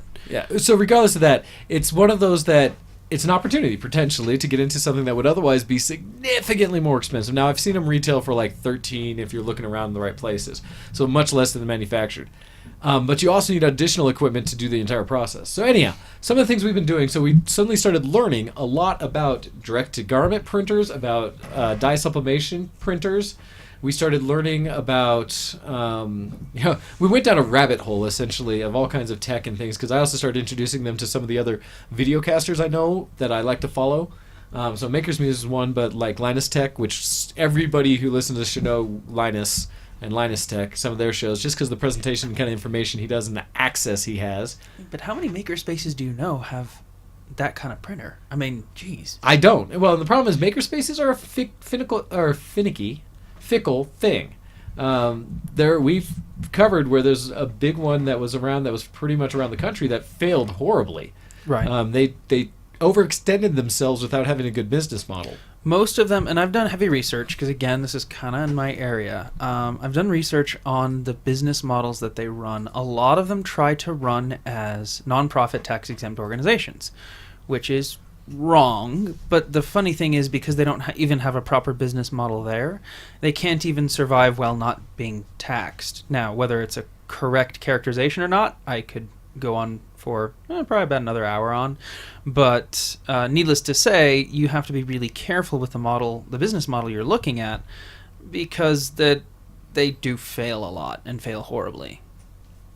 Yeah, it's one of those things that not enough people respect or really think about the business side of things. It's actually why we are working on ways to help educate people. That we think heavily through these. We come from different professional backgrounds to help educate people that you can turn the things that you love and hobbies like this into a job, into things that you can make money off of. You just have to do it smartly. You have to think about these things ahead of time, because a lot of people start with enthusiasm versus a good plan. And if nothing else, Akko's all about planning. And I am all about enthusiasm. So we are blending all of these efforts and kind of interactions and perspectives to hopefully allow people to get the best out of it, to know path forward. Which is why I had a Cricut right before they came out with the one I would have actually wanted. But that's okay. We just need to take what you do have and monetize what you have now. It's true. Which we can do that with the Cricut. We have Vinyl thoughts. stickers. I know, but there was the one that made Let's after do that it. cut Let's out just do fabric it. patterns. But that's not what we're doing yet. The part No that fear. I need the Only most. you. Let's do with what we have now, and then we will expand. Okay. But Here's the thing: if you start making money on the things you have, you can use that to finance what make you want more to do, things. and thus expand your efforts, get more business, and grow. Which, if we have What I tried to say is printers grow selling naturally. T-shirts. Hey guys, if you want vinyl decals or iron-on things for your t-shirts, let me know. I got you. And so, like I said, we'll get into all of these things. But that's some of what we've been doing research with the Guild. As well as we have some efforts that we want to do to start producing some things from Guildhall Galatea to provide more information for everyone out there. Things about tutorials and kind of some ideas about what it is being a maker. And for our taste, especially around cosplay and things like that, real geekdom. So hopefully you guys can look forward to seeing that. If you haven't already, go onto Facebook and follow Guildhall Galatea and check that out. So other than doing that kind of research, which I said took us down several paths, learning all kinds of random tech things, what else did we do that was essentially kind of just the research and gathering that we've done this weekend? Mostly that one. All right. Well, then I think it's appropriate. I can switch things over. I say switch things over. There's no music for me to switch. That's all right. And all the music that Hyde will do will pretty much sound like Nintendo type IPs. Listen. Am I lying? No. You don't have to sound sad about it. I'm just saying. I can pull out my ocarina and just slowly play. Play us to break. Char. Okay. Okay, what did I want to bring up? So, off the theme of Makerspace, one of the articles I was going to bring up, and this is more to talk about kind of show. You who's afraid to sing for us when we highlight you, but otherwise we'll continuously go. All right, she just likes doing it on her own terms. Exactly. So true. One of the articles I was going to bring up was talking about additive printing. This one being metal additive manufacturing, something that that Aqua and I are big fans of. Is what other kind of materials could you print in? But there's a story specifically on this. Is kind of one of those use cases that I've talked to people about why do 3D printers matter and why couldn't it be useful depending on your market. This one in particular says, in World War II in Europe, a key victory of the Nazis was the strategic bombing of factories and industrial sites. In the early part of the war, that process wasn't going too well. Losses of bombers were excessively high. On October 14th, 1943, for example, a raid on ball-bearing factories in, Schweinfurt, resulted in the loss of 77 airplanes and 650 aircraft members killed or captured. And so it basically talks about a lot of things got blowed up in the war. One of the things they talked about specifically was the balance in, like, how one of the better designs from the time was the P-51, one of the most legendary aircraft that was ever fielded by the Allies. A lovely plane. And so one of the things they've done is they talk about this engine put out over 1,500 horse, and said because of there's tremendous wear and tear on the engines, and basically nobody makes parts for these anymore. Go figure. It's not like anyone's building any new P-51s. So in restoring some, one of the problems that a group ran into is that they had one of the exhaust pipes that comes directly off the engine start to fail, cracking and things like that. And they're like, well, shoot, we need to do something to fix this. Here's an opportunity where we can maybe manufacture or engineer something new. In doing so, they took the exhaust pipe, which originally in the war was manufactured through 3 pieces that were welded together, basically bounded out, welded together, and performed really well for being a very hands-on process. But they now took essentially modern techniques, went to it, and they 3D scanned the original piece. They then went in and were able to clean that up and make it a nice, easy flow. And going through some computer modeling, they were able to do some flow testing on the model to kind of give it a real clean, smooth output to match what at the minimum, what the original piece was doing. But now all super cleaned up. The next thing they did is, because this one, and you can kind of see in the image, at least for you guys in the room, the welding that happened in it. And actually, I can throw that up on the screen for everyone else to look at. That you see in this article, the kind of welds that were done on the inside. They went through, and as I said, they were flow testing and kind of seeing little iterations of what they could do differently on the model. Well, then they went in and they used metal additive printing. They were able to use a high-end metal printer to print out in the same kind of materials that they would before. Because back in the day, they're all made with mild steel. Yeah. Not even stainless or anything, because it was heavy wear they'd have to replace, do things like that. So they weren't meant to last forever. So they're actually able to print it in fairly inexpensive material that was still better than what was originally used. They also were able to get rid of all of the welds, because now they could print it as a single piece. And in doing so, it's actually sturdier. It's a lot stronger piece. It has cleaner flow lines and everything like that through it, and they were actually able to make it lighter and more efficient. And so as an example of where 3D printing, modeling, and things like this in the modern way, and that you can do it yourself, they were able to do all this without having to build an entire manufacturing line or something like that, or go out to too many external places to be able to build and prototype something new for something old. Because the big challenge is, obviously, what are you going to do? Retool a factory to print these things? No, you need 1, maybe 5. Exactly. I mean, if we're being really generous, you're not really gonna be needing an entire production line worth it, and so it wouldn't necessarily be worth it for an entire factory to retool. I mean, maybe if they did it as a, sometimes you'll see them on these special shows, they get them done, custom made, and, that's because someone's paying for that. But it's very, very expensive otherwise. Yeah, and this allows you to, because the first time I ever saw this kind of process worked was on Jay Leno's Garage, where he did it with an old steam-powered engine type car he had, where the metal flap that was an exhaust valve on it had failed, cracked, and basically did the same process. 3D printed one after doing a laser scan of the original, test fitted the plastic parts, got that set, and then turned around. He didn't do a metal print in this, he actually cast it, but used that to make his mold and then cast, and then had a perfect part that fit custom that no one else would produce. And it was a lot cheaper to do than trying to get someone to manually try to cut that out of metal or do something like that. or even clay mold or do anything else. So it's a neat process that people are using now to keep some old things around in that kind of limited one-off situation. So when people start asking what is 3D printing good for, that's one of the examples I give it. One of my favorite things about 3D printing is, one, printing stuff that just either doesn't exist anymore, you can't get parts for, or even creating new solutions to problems you didn't know you had. I mean, Like hanging pegboards in a basement. Partly while he was gone, I decided to 3D model and... When the old man's away, the kids all play. It's true. I decided to model some special hooks to fit on. There's these wooden I-beams in the basement. And it just needs to clamp on there so that when it hangs down, you can put in the bolts and hang a pegboard. And it went through several different versions, and it's now hanging properly. So now we have hanging pegboards that can slide along the basement ceiling. As well as be positioned kind of anywhere. Yeah. Which is a really neat concept to help make my basement space more modular so that we can continue to do all the creative space things, because honestly one of the things we could probably do there is hang all the filament. Yeah, that's actually what I was planning on doing, and potentially other... Oh, don't worry. We've already thought this through. Wow. We just need to add the hooks in. I need to get better... Which I already have. I need to get better bolts, because... I actually do have a bunch of hooks down in my garage for a pegboard, but Oh, mine are already down there. I'm so behind. Well, if you have a second Please. pegboard, I can print some more. I don't have a second one, but they're easy to pick up. It's only going to take about another half day of printing just to get another 4 clamps. Or less when we just print the same model on all our printers. We could do that. Print them all simultaneously. Once I get my That is other something we've yet temperamental to do bugger is working. our mass production version. So yes.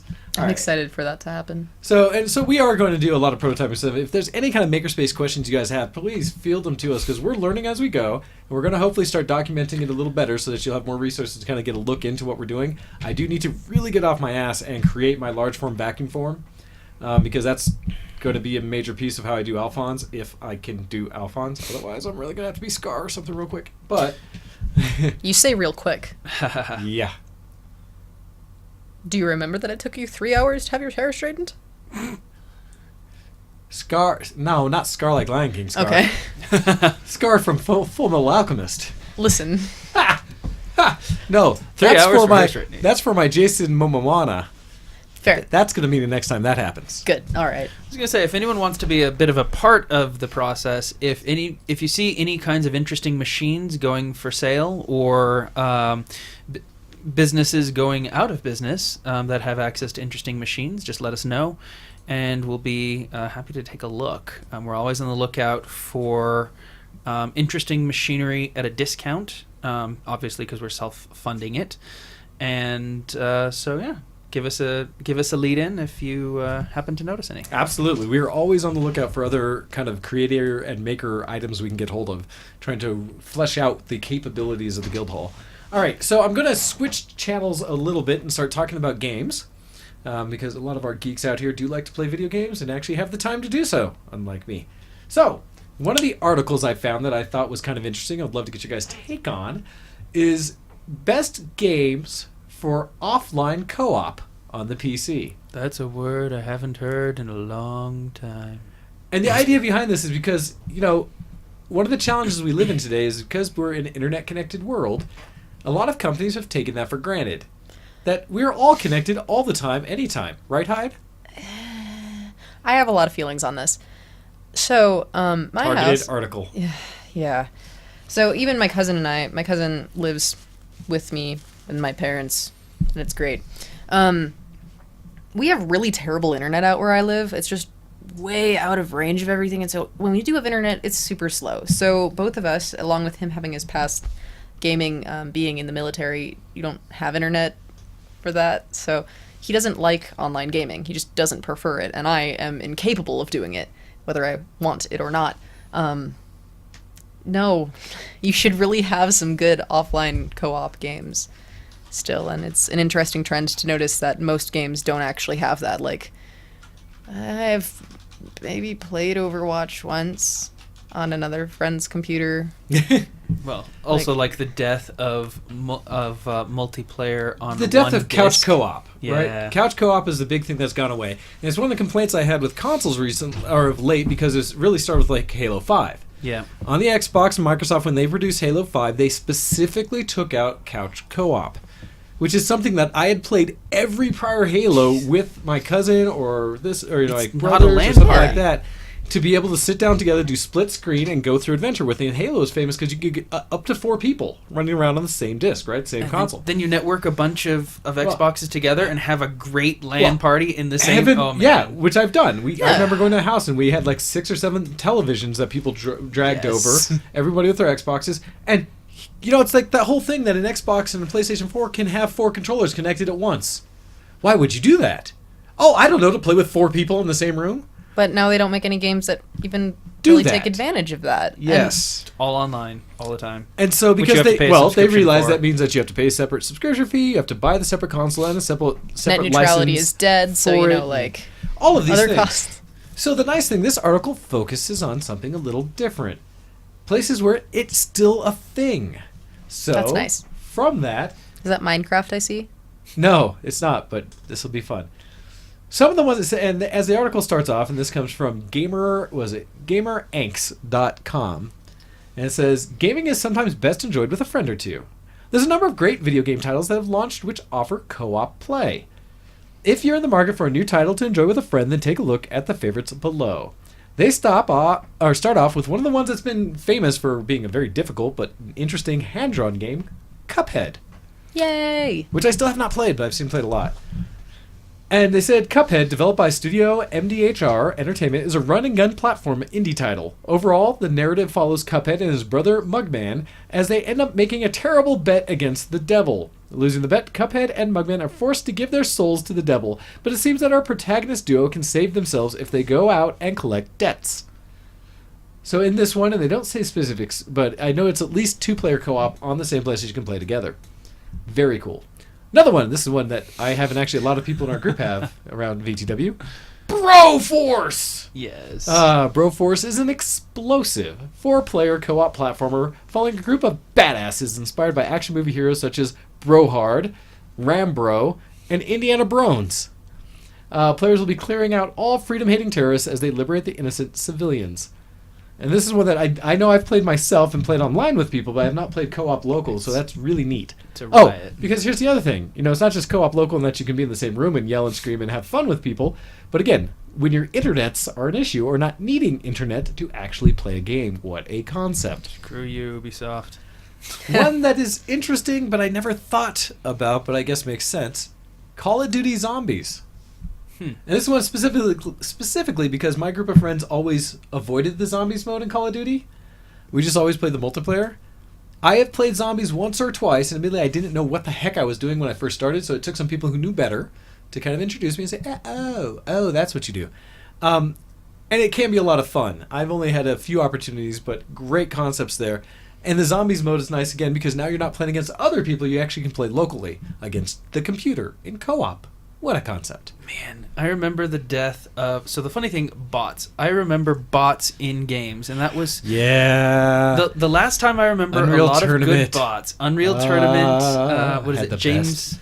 was it... Which one of the James Bonds? I never played any because they those had were a all lot of- Nintendo garbage. They had a lot of bots, and I can't remember what game it was.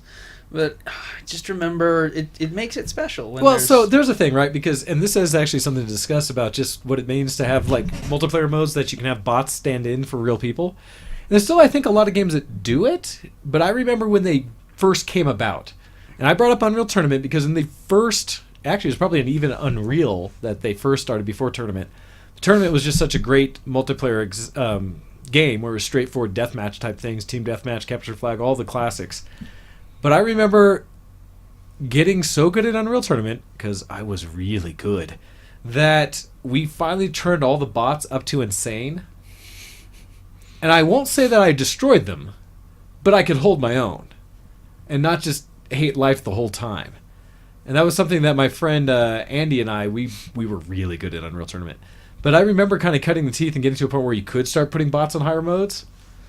And when you knew, you're like, yeah, Such I an got this. accomplishment. Where you'd put lower bots, you're like, this is child's play. I can't play this. It's boring.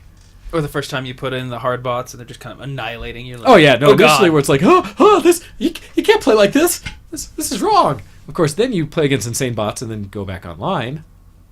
You're like, wait, Ah. was this the easy bot level? Well, and then What? you destroy real people. And it's so easy because they don't have the ability to know where you are at all times like the computer does. Platforms where this does not work. League of Legends. Ha! Yeah. Yeah. You can play in intermediate bots for your entire life. That's fine. You will just never be good at PvP. No, and the problem. So Like there's- me. We need to get you on a and do it on a team and train you properly. We'll see. Okay. I would be open for this, but we'd have to do it in like this situation where Yeah, we're I'm all around terrible each at other. League, but that is also I don't have a lot of practice, and I. What? No, I'm just thinking we can just set it up right there. Yeah, that's true. And Cool. Yeah, I mean that can go back to the me having terrible internet. Is I never had the chance to practice well, and I never really wanted to play PvP because then I had instead of connecting to 4 other players, had to connect to 9 other players, and my ping was very high. well, and admittedly, League of were Legends is one of these games that I Well, so I did everyone a favor and chose to not play PvP because it would just be terrible. I would suck for any team I was on because I would keep DCing. there is there's a So, point where we're playing that was with my other real mercy killing people for and myself. having to suffer through. But I was like, bots it is. yeah, That way I can still play the game and not have people hate me. or ARAMs where it's not as big a deal. It's nice because people just don't care as much when you DC on a bots game. They're like, oh, that's shitty of you, but it's bots. So, Also, like, bots whatever. is always fun to me because except for Doom bots, bots are to me easy mode. There's not. I have gone through bot games where even when I had 2 or 3 DCs, gross. I've still been able to win a bot game because I went a long time where I was offended to ever think that I could lose at intermediate bots. Yeah. I mean, I still am. I'm offended if I lose at bots. Well, so it's one of those that, and I know people who play bots all the time, and I've played with them, and I'm like, why are you guys not so? Why are you not better than this? Not to call names, for anyhow. No.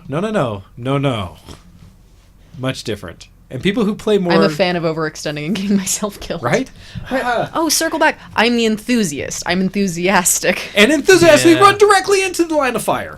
I bet I can get him. death. I bet I can get him. So- I did not get them. So I Yeah. figure I will end up doing what I do all the time, which is playing a support and bailing people Violently out of their supporting. terrible decisions, which That's is support. the definition of support. It is. That's okay. Blame me if we lose. Well, it happens all the time. I I'm used never to it. blame the support. It's more of there are moments when the support could have helped better in a situation. But admittedly, if I was ever ADC or something, it's often because I got a little bit aggressive and didn't communicate well enough to say, no, now, let's go in now. Or realize that maybe they let me extend too far because the jungle was about to come. Things like that. Yes. You know, little things. Which Well, I can't when play you 5-man. ignore the furious pinging of Ding, the ding, ding, ding, ding. warning. Do not. Ah, there they go again. Gosh darn it! If you ever seen a GIF, it's a GIF. Oh, no. That it's support, Keeps on and it's a GIF of this pool, and there's a guy in the pool, and the guy's labeled support, and then you see a baby deer flailing about in the pool, and the pool says danger, and the guy takes the deer out of the pool. And then the deer runs back into the pool. That's That's so good. I can understand how that applies. No. God, no. this Yeah. describes the support experience in a nutshell. And I usually end up playing support roles because I kind of like it, and it's pretty amusing when you can do well as a support and have better scores than the carries. See, and I can't play support anymore because I am still stuck in vanilla, if best I could say. I don't know what season or version I'd have to call about League, because I'm old and terrible and can't adapt, that I still would play actual supports, like healers, as a support role. What? Incidentally, it's kind of impossible Karma. to break up into platinum if you're as a support main. So, one of the challenges, and that's one of the things about always connected games and the difficulty of doing that versus having actual local co-op or even a single-player game that you can play on your own kind of deal. Even that, and where it's sometimes hard to find those titles. Some of the other ones they bring up for the or co-op aspect, and this is one I'd heard about recently, but I haven't played yet, Overcooked. Overcooked is really fun. I have played that. Oh my gosh. Okay. That is an intense co-op game. It can be played 1 player, 2 player, 3 player, 4 player, and depending on how many players you have, it assigns stations almost. And basically, get the thing, like, make the dish, get it out. Make the dish, get it out. And it's a very well done game. And some levels I've almost found easier with less people than more people, just because you can. It's You have to speedily find the most efficient way to do things in like a half a second and then go. React! And then hope everyone actually gets their job done so you can get your job done and get it out and beat the level. Just It's- like a real kitchen. yeah. Everybody's a sous chef. Nobody's a It's chef. really fun. That's one of the games I was going to get for all of us on my Switch. Nice. Nice. Yeah. That one comes up. Another one that I know I've played some of in this classic is all of the Lego games, Yeah, they've done some good Yeah. things with those. which is a good way to bring it. All Star Wars of Lego, the Lego for the games. Game Boy Advance. So Lego, all the Lego Star Wars, the Lego Indiana Jones, the Lego Marvel games, the Lego. There's so many Lego games out there. What, Lego Jurassic Park? There are so many different Lego Clever games, girl. and they all have at least 2-player co-op. I don't know if any of them have more than that. I think they're all 2-player, but local co-op or online, and they work really well together. And it's one of those games that mostly you can do very cooperatively to get through puzzles and challenges. Not as much of the, or make it a trolling version of the game where, no, I'm totally not going to kill you again and watch you fall off the edge of that, or hit the button before you get there, and yeah. So things my like brother and I, Totally when we were not going to younger, steal your marble in Pikmin 2 again. When we were younger, we would always end up devolving into just random fighting. Our favorite was during Final Fantasy Crystal Chronicles, which had an obnoxious mechanic where one player had to carry a bucket, and if you weren't in the bucket's aura, you'd start taking damage. So inevitably, at some point, we'd get pissed off with each other, and the one holding the bucket would just book it in a direction. Just, I don't care, screw you. And he'd just start, one of us would just start running. And hopefully the other one had a cure spell, and so you just keep healing yourself as you were trying to run to get Trying back to keep up! in the bucket. Otherwise, you'd die. And, yeah, there were shenanigans. Co-op. So with Beautiful. co-op games, and this doesn't have to be like, this is side note to the same article, but with co-op games, with that story, what are your guys' favorite or ones that you experienced that had the most built-in trolling, or the most likely to draw you to troll each other on the... Pikmin 2 for the GameCube. Okay? Why or what was it about it that was caused all the... So the way you win that game is, if you're familiar with Pikmin, basically you have your two little main characters that are fighting, and then you have like your horde of Pikmin that kind of can dig things up and gather for you. And so there are two ways to win the game. You either can collect 4 yellow marbles and bring them back to your base and have them like sucked up into your spaceship, or you can go to your enemy's base and collect their marble, and that's an instant win. So it's either 4 yellow marbles or your enemy's marble, which is just in your base next to your spaceship. And so me and my friend would always have the rule of, okay, the game's going to be over too fast if one of us steals just the personal marble, so we banned it. No stealing the big marble, only yellow marbles, just so we can actually play the game and have fun. And every time we would break this rule, we would owe the other one $1.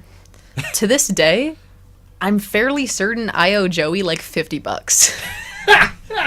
Yeah, says the one who on Kirby Air rides all, no, we're not being violent, Oh, God. Throws spikes everywhere. No, that is Ondine. That is your wife. So that is admittedly, not I me. still don't even know how to play that game. I just flail about. Okay, yeah, I think I actually have to amend that. That's gonna be Kirby Air Ride. Kirby Air. Oh my. Yes. The city trial. Oh my god. That's what I thought. You can collect items. You little bugger. So the object of that one, at least in the city trial run, is you have a vehicle. You can swap out your vehicles, and you slowly, over the course of a set time, collect items that upgrade your vehicle, like speed boosts, flight boosts, weight boost, like weight up or down kind of thing, and just gather items. But to do that, you have to break these boxes, and you're flying around this massive city map. And most of them are boost items. Some are a few items. She's So there's, mastered like, the guns accidentally and on bombs purpose. And... So you keep saying me, but I'm really pretty sure you mean Ondine. Ondine was the one that was throwing bombs in the middle of the city because she didn't know where she could put them. Now, hers was more lack of knowing how to do anything. She just kind of accidentally. I Genuinely literally just went accidentally. around- You're the Oh, that's accidentally it, on okay. purpose. Me. Yeah, That all was right. the one time I played with the group, and I was like, I have no idea. That's all right, just play. You'll be fine. So there's like giant So- 10-story high spiky balls, and if you accidentally pick up the item, you have to throw 3 of them, and then you end up like hitting yourself too, and it stinks.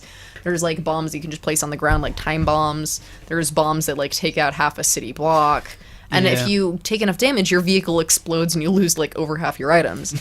And if that timer runs out and you don't have a vehicle, you have the starter vehicle, which is terrible, and then it shoots you into a mini game that you have to So compete at. Me every time.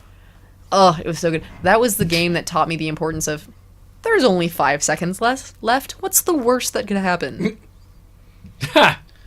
Like, okay, I can't even express that particular moment. There was a bomb exploding. I was like, it's right in front of me. There's like 2 seconds left. What's the worst that could happen? I'll just go straight at it. I misjudged my time and went straight into the bomb. My vehicle exploded, lost half my items, and then boom, minigame time. Hey, jump in here with So- no vehicle. That's a good one. Mine it would have to be the N64 GoldenEye. Okay. And partly because one, I odd hear job. many stories about it. I've heard many stories about the different weapons. and One the is kind odd of job. modes. You pick odd job. One, he's short. Two, he's got a hat that can kill you. One hit. But that wasn't the thing. Part of it is just kind of memories. My younger The brother was metal disc hat. much younger at the time, and so we'd play with some friends. We'd play with our cousins, so we'd have a nice 4-player game going. And my brother, not being very good at shooters originally, now it's different. We're both kind of trolls. But he'd be, kind of flailing around. I don't have any guns. And obviously, we'd kind of let him go, and then he'd pull a gun out and shoot us in the back. So eventually, we would make him switch, like, press the switch button. Do you have any guns? Okay, no. And then he'd run and keep trying to karate chop us. Yeah, the melee animation of Bond. So that was a little bit, I don't know, it's just kind of memories of the trolling. It was, they were good times. It was Interesting. Good memories. Okay. Because for me, I have two that come to mind. And two kinds of troll. And if Ken was on, he would get the first. That is Magica. Magica. What happens when you get 4 magicians all in the same room, casting spells everywhere? Good. And friendly fire is a thing. Yeah. Oh boy. Oh boy is right. And because Ken would always do either chain lightning of death, everyone, everything. Okay, yeah, you're right. Well, you were standing so close to the enemy. It's not my fault that the chain lightning hit you. that is your own fault. Or Positioning, man. his super Yeah, beams obvious. of death, where he would just do. Okay. Chain lightning, but everyone, like, all friendlies stand in one corner. Well, and so that's kind But of everyone has chain lightning. when you play Magica, you kind of have to take into account what everyone's spells are and whether people are shielding themselves properly or actually working with each other versus against. What type of robes a person? So what character class they're playing as a magician? Are they doing like a necromancer or one of the undead? So if you cast a healing spell on them, it actually hurts them.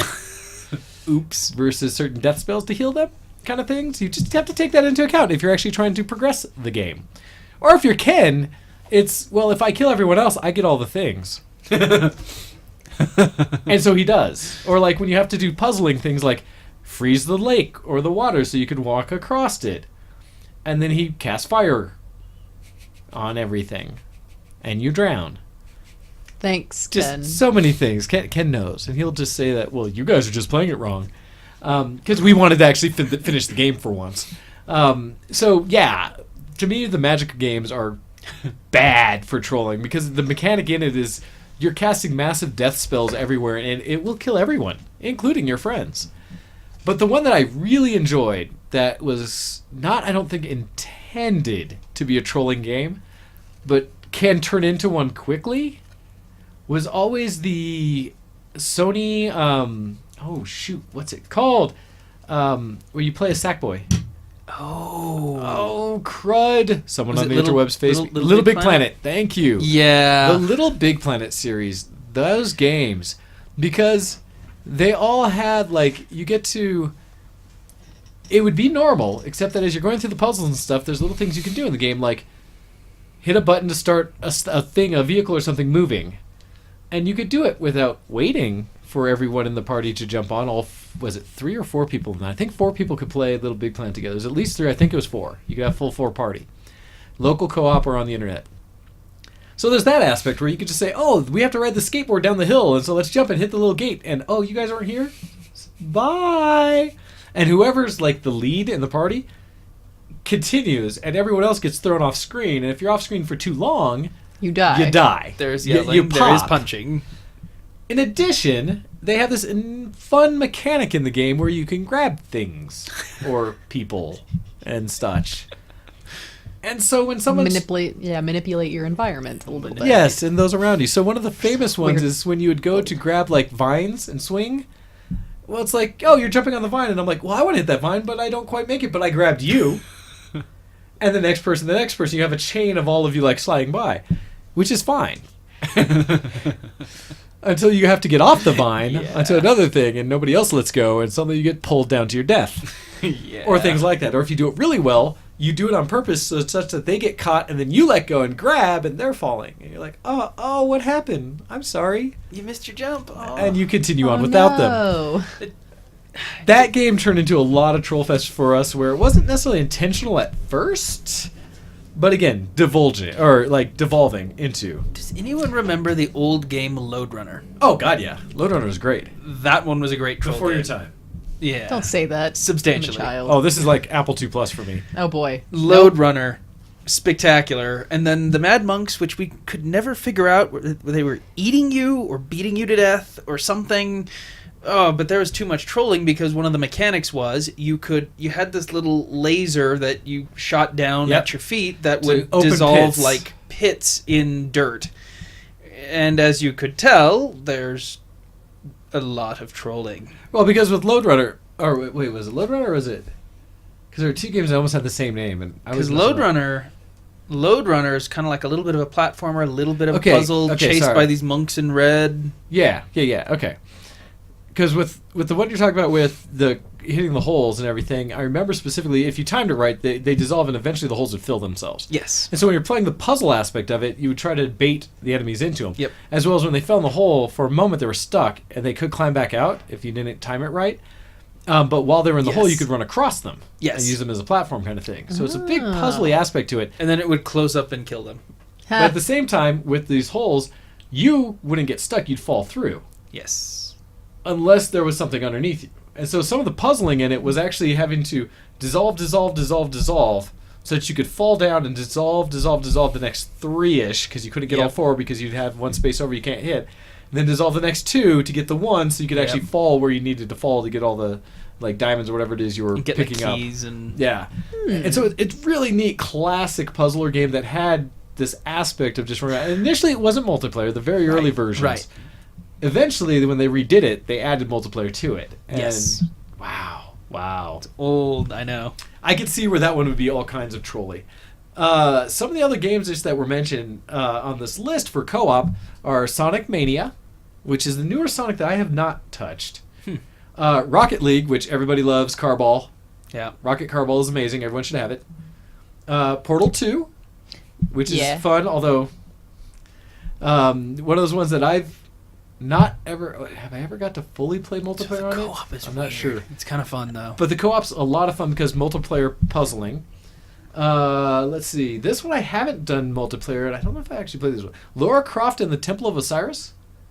Nope. I don't think I ever played that one. I've played most play of the Tomb Raiders Lara except for the Croft. newest. Helldivers, which is another one I haven't actually played, but I remember seeing stuff on. I never got this version because it was just too advanced, but Plants vs. Zombies Garden Warfare 2. That got really advanced. Oh boy. Well, because I have Plants vs. Zombies 1 and 2 on my mobile device, and then they released like the full platform / PC version where you could have, Yeah. Garden Warfare, which is nuts. They also have Towerfall Ascension, which actually reminds me a little bit of what we were talking about. Divinity Original Sin 2. Yeah, I remember that. Castle Crashers, which I have and I've never played. Because that's like 4-person side-scroll co-op on that one. Keep Talking and Nobody Explodes, which I also own now, but I've never played. It's so much fun. You can do it in VR too. I have for VR Okay. and have never played. All right. I'll guide you. Let's do this.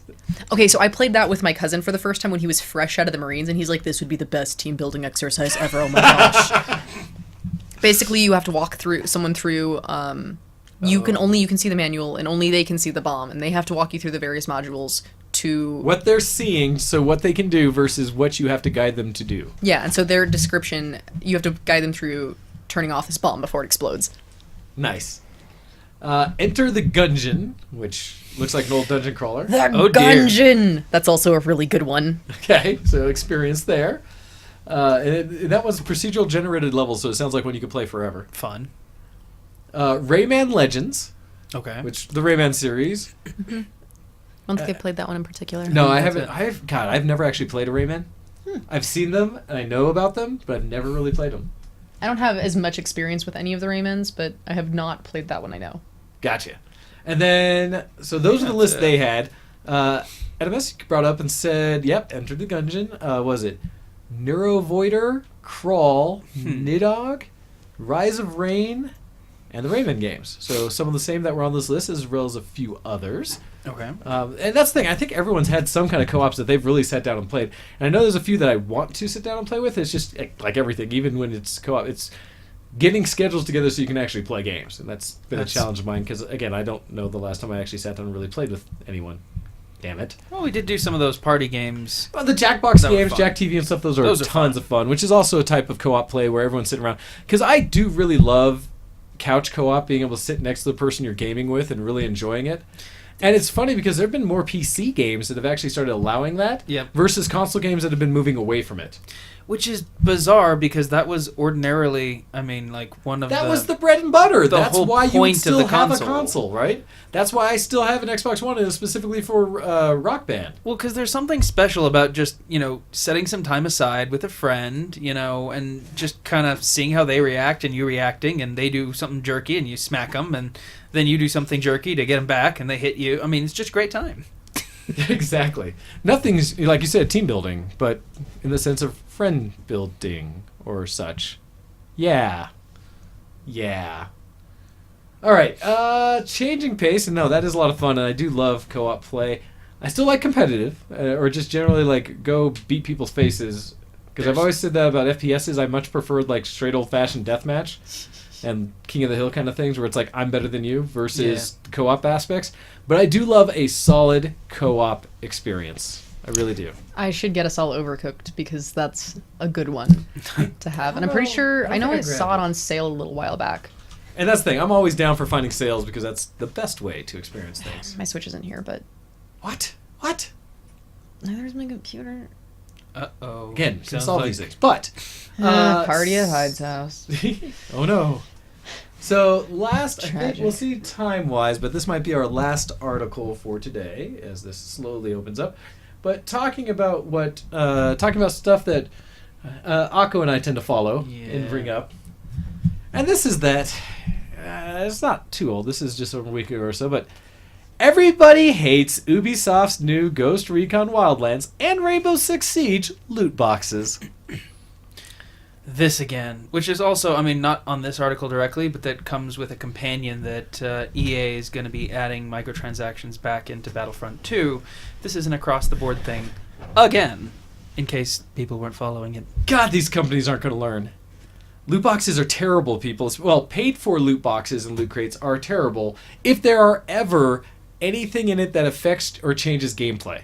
I've always talked about this because I do not mind, especially a free-to-play model like League of Legends that I've supported forever, or things like Warframe and other games that have free-to-plays that you can buy things in the game to enhance your experience, but it doesn't do anything to affect gameplay. It doesn't give you any bonuses. Yeah, It 'cause doesn't give you... Then you enter the pay to win. Exactly, which is probably one of the dirtiest words in any game, not just free-to-plays, any game. Yeah, the pay to plays. Which you've encountered with your Final Fantasy smartphone game. Yep, I do play Final Fantasy: A New Empire. It's an empire building game for mobile devices, and well, I love my guild, and while we are doing fairly well, we will never be the best because the best.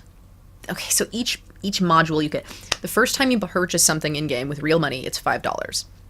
Second time you purchase something, it's $20. Third and on, everything is priced in the entire store at $99.99. Woo! And you don't get that. Like, you get a crap ton of resources and, like, one unlock. But they now have a bunch of locked buildings that you can't use or access the benefits of unless you buy the unlock for it. But each unlock comes in a different pack that is priced at $99.99. Unless you're somehow able to win it through an impossible event competing with the entire server, you're not going to get it. Which they're probably going to be given to the people who have spent a lot of money to get all those modules. God, this sounds Nope, horrible. you still have to spend it again. If you spend the $99.99, it's only for the one pack. So every time. So every single time. Well, and it's crazy, right? Because I've talked about... It blows my mind every time I see someone using an item from one of those. I'm like, you spent that money So... to get... I'm like, I spent $5 once. Some people have more money than time. This goes back to discussions I had way back when about people who buy accounts. buy Also, boosted and, like, accounts. There's items in here that I'm fine with, like, because there's time speed ups, because you have to, like, build things and then Oh it yeah, takes time those to are do. the normal Like, things for yeah. the Empire Builder games. But it's like buildings that are locked that unlock a certain kind of troop that basically absolutely decimates. Oh god, there's so much. It's Well, again, just ridiculous. It's anything that gives advantage in game is the thing that should not be there. Makes it a wholly frustrating experience. Some of my guild members have named their cities Stop Pay to Play. Nice. So just have a bunch of inner little All five. of the various version of Yeah. yes. Stop this. So in this situation, it says, as 2017 winded down, I remember thinking, this being from the article, that Ubisoft had a pretty solid year, even if it was Nintendo stealing all the headlines. They revitalized Assassin's Creed with Origins, a series that this author thought had long since lost his interest. They had a surprise sleeper hit with Ghost Recon Wildlands, and somewhat generic but extremely popular open world shooter, The Division. While it was good, it kind of had its own issues. And they continued to defy the odds with Rainbow Six Siege, which is arguably a very good game for multiplayer and strategic play. And it says arguably the best tactical shooter on the market thanks to endless support from Ubi and Steps. But also of note was what Ubisoft was missing. Namely the kinds of microtransaction-based controversies that constantly plagued its fellow developers Activision EA. Well, welcome to 2018! Ubisoft has taken two of its most liked games and jammed some loot boxes into them. Even though it might be better to insert loot boxes months or years past the release of your game instead of right after launch, certainly the most loyal players who have stuck around and don't really appreciate the move, or the assumption that because they love the game they're willing to be milked. First in Ghost Recon Wildlands, which added cosmetic items and loot boxes, but unlike, say, Destiny 2, where a cosmetic paid loot pool is also at least somewhat accessible through grinding, the only way to get these loot boxes is by purchasing them in-store for real-world cash. Now, admittedly, if it's just for cosmetic, that doesn't bother me. But I'm also the guy who's totally willing to play a game with the stock beginning vanilla look forever, Pokemon Go. And Yeah. don't need to change my look ever. I don't care. Okay, listen. Now, okay, you guys, I will stand you guys by pay Felicia that Day. through free things. Because you pay that through money you earned for free with Amazon. Right? Oh, your credits in Go? Google. Oh yeah, the Your Google. Google rewards. Hey guys, heads up, if you have a Droid device, there's an app called Google Rewards that if you leave your location on, sometimes it'll be like, hey, take a 5-question survey, like just, have you spent money here? What kind of money? Was it a debit card or cash? And they'll give you free Google Play change Points, to use money, that yeah. expires in a year. On a tangent, it's because they're basically it enhances their tracking data. Yeah, they're and crowdsourcing your and- personal profile. Actually, no, they're helping assemble an accurate profile. That's why they ask you what you used to spend there. It's just making sure all the connections track up because they ordinarily wouldn't have access to credit card data. Yep. Because there are laws. But if you have like a gift card or a store credit card, they totally can. And in Google's case, they're just asking, Hey, do you tell us? what'd you use here? Yep. At least they give you money. Credit cards sell your data, and they don't even do anything like that. So Yeah, so they just whatever. give you cash. That's mostly what I buy my incubators with in Pokemon Go. And So there's cool ways to do it outfits, that it's not spend like a things complaint. in-game. And those are games that there's no competitive aspect to it, so it doesn't Yet. matter Yet. Listen, True. Valor, suck it. Well, we're still better. We don't have to pay to get there. We just are. And so with that, there again, if it's cosmetic, Honey, who you are the cares? only one here. Anyway. And yet I'm confident to know that I'm better. It's okay. So that's not great because it's a hide behind a paywall where you have to pay.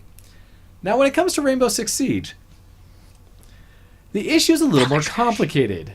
Loot boxes, technically loot bags, have been added to the game which players may not appreciate by itself, but it has also been tied into a weird price increase for the base game, which rewards bonus loot boxes to new purchases while hiking up the overall cost. Veteran Rainbow Six Siege players are frustrated about this for several reasons. The first is that new players are actually getting more free loot boxes than they are with their season passes and their support for the game since launch. Thanks, Ubisoft. Good to know that you love us as much as we're Yeah. trying to love you. They already have their money, though. What does Ubisoft really Yeah. care? I mean, that just to, I mean, Oh, I know. Yeah. Devil advocate. But yes. But much more pressing, others are worried this price hike will reduce the number of new players in the game, while the entire ecosystem stale and unhealthy. So the funny thing is, that's what's really. So I have started on Destiny 2 when it launched with some friends. And that kind of thing got me really pissed off because there's more of a doubling down on the loot systems and just kind of shifting the model overall. It's just gotten to be a thoroughly unpleasant, kind of boring experience. And that's something I've noticed across other loot boxes, something that generally pisses me off. If I actually want something, I want to be able to buy it. I don't want to have to roll random imaginary dice for something that I probably will not get. That just kind of pisses me off. I don't like that. The challenge I have is, it's either, again, reasons I like what Riot did with League of Legends. Mm-hmm. They have not a loot crate really thing. They have the thing where you can earn pieces through performance to eventually unlock chests that you can put towards certain items or sell back and eventually open up a skin or a character or Cool. something. See, that's fun, Which but is it's little. in addition to their actual store where you can just straight outright buy things. Yeah, you can just say, I want this character and we'll buy it. You can also, what I really like is all the things that matter in the game you can earn through grinding out the game and just playing. Mm-hmm. That the only thing that is you cannot get are IP boosts, XP boost type things, and essentially the just like to make time pass faster. Skins, yeah. Yeah, and even then you can still, with the other system that they now have, is you can passively earn shards to put towards random skins. Yep. So you can still technically get things without ever buying them. It'll just take a long time. Yep, so you don't have to put any money into the game, but if you enjoy it, and it's something that a lot of my friends did when we first got into League, is actually we always said we never bought ourselves things, but we always bought gift cards for someone else for their birthday or something for League. I remember specifically getting Brock Sampson like $40 in Riot points Nice. for his birthday one time, and his wife was like, "What? That's the dumbest thing ever." And he was like, "This is amazing! Oh my god, thank you!" Because he was like, "I'm never buying myself it, but now I can go get the skins I wanted, and I won't feel Yeah, bad." that's perfect. That's So the perfect use of a gift. And I've always basically just pushed that concept of how you can earn extra money in the game, or really it was their entire money scheme from the get-go, and they're doing great with it. It kills me when companies feel like they have to keep changing their system for monetization or adding things in to try to milk or get more out, right, to nickel and dime people for every penny they can. Well, that's the problem with a lot of the publicly traded companies. It's because they have a drive, a need, a desire Earn to max profits so our Right. stockholders can get money. So that's where you have the EA, the Ubisoft. They keep adding these schemes because, gosh darn it, just buying a game is not enough anymore. Now you need, the EA has explicitly said that its model is shifting more towards these ongoing monetization systems because, honestly, it makes them more money than the traditional buying a game. And that's why, EA in particular, but the others are sort of following suit, that they're changing the types of games that they're offering, being more, heavily towards multiplayer, being more heavily towards, these kinds of monetization tools. And guess what? Once EA announced that, their stock price rose. Their shareholders loved it because, frankly, with their debacle, they had lost some stock value and they'd missed sales projections for Star Wars Battlefront. It dropped hard. Pretty badly. Because everyone kind of went on a mission together to say, F that noise, don't buy that game. But like any large company, they know the fervor will die down, and then they'll just put it in again when there's less people angry. Continue, and they still made their money, and they're still making profit as a whole, which it happens. So those are the kind of things to keep out there. One of the things that I think we'll all advocate is you do have power as a consumer to pay or not with your wallet, to basically vote with where you spend your dollars. And so if you see practices from any company doing things you don't appreciate, don't support them. Don't send them any more money. And guess what? If they start doing poorly, they'll notice. They'll have to change something to actually cater to what fans want and thus earn your money back. You do not have to feel beholden to things. That's why we say do not pre-order games if you can avoid it. Good God, sometimes the not hype and anymore. lift, it just don't. It's not worth it. You can just wait for the game to come out, prove itself to be good, and then buy it. And wait for a Steam sale. Used to be when you pre-ordered, you got some really cool stuff with it. Now you get a Now- skin and one over item that's just a reskinning of another item in the game that doesn't really matter. Now, technically, your pre-ordered release is basically a beta. Yeah, I'm going to pay to beta test this game and have it suck for a while and then come back. Now, there's ones I do that knowing when I got into PUBG, it was because everyone else was playing it, and I knew it was still beta. It's like, all right, fine. But I got into it, and it was cheaper than most of the other games out there. I got on stuff for like $20. So there's ways to do it that if you're smart about it, it's not so bad, but know what you're getting into. All right, but with that, guys, it's time for us to wrap up the show today. So thank you very much for tuning in. I'm going to do my best Ken impression of trying to say where you can catch everyone in everything. In that, please listen to Show X on VTWProductions.com every week at 2 p.m. Eastern, 7 p.m. GMT. That you can find myself on Twitter, mostly the kind of shout outs like this, on occasion specific messages, at @DocDead. You can find Ken at @GoHex. You can find the show at @VTWShowX. And just a follow-up that if you listen to us on YouTube, great. If you want to listen to us on Twitch, we're there now at VTW Show X. Thank you for those who've picked up the Twitch feed and subscribed. Very much appreciate that. Feel free to share out our link each week to any of your friends if you think they would enjoy this and want to interact and kind of play along with us as we do our show. Also, feel free to email into the show, although I failed to do that today because I got discombobulated with some tech. Showx@VTWProductions.com. I would love to hear what you guys are into, what you've been doing, and any comments you have about any of my guests, those who are hosting with, any of the things that we're talking about, or any subjects you'd like us to cover in the future. I want to know if you guys have wrecked someone in Pikmin 2 before, quite frankly. Yeah, as we got some of the live answers here, but feel free to, we love throwbacks to previous shows and just saying your own opinions on some of the subjects we bring up. So what are some of your favorite trolling games, or games that you would play that you swore you were just going to have a good old fun co-op time, and then it changed? You know what? DK64 multiplayer. Interesting. I've never played the Donkey Kong Country ones. Yeah. I'm going to throw that in there right there at the end. Oh my gosh. I just remembered me and my brother. Because we found out with the little warp numbers, you couldn't warp if someone was standing on the other pad. Oh no. And so we would assassinate me and my sister would assassinate my brother and everyone. Oh my gosh. Good times. Okay, Good we'll times.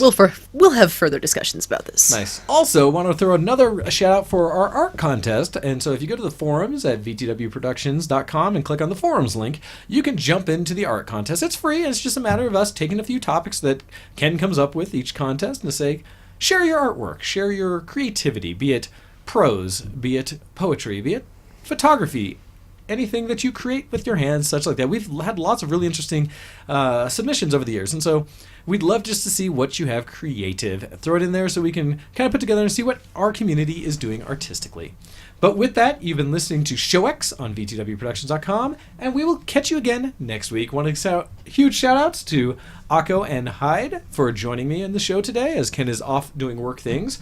Akko representing Guildhall Galatea, and Hyde with Hide My Air cosplay, looking around all the interwebs for her creativity.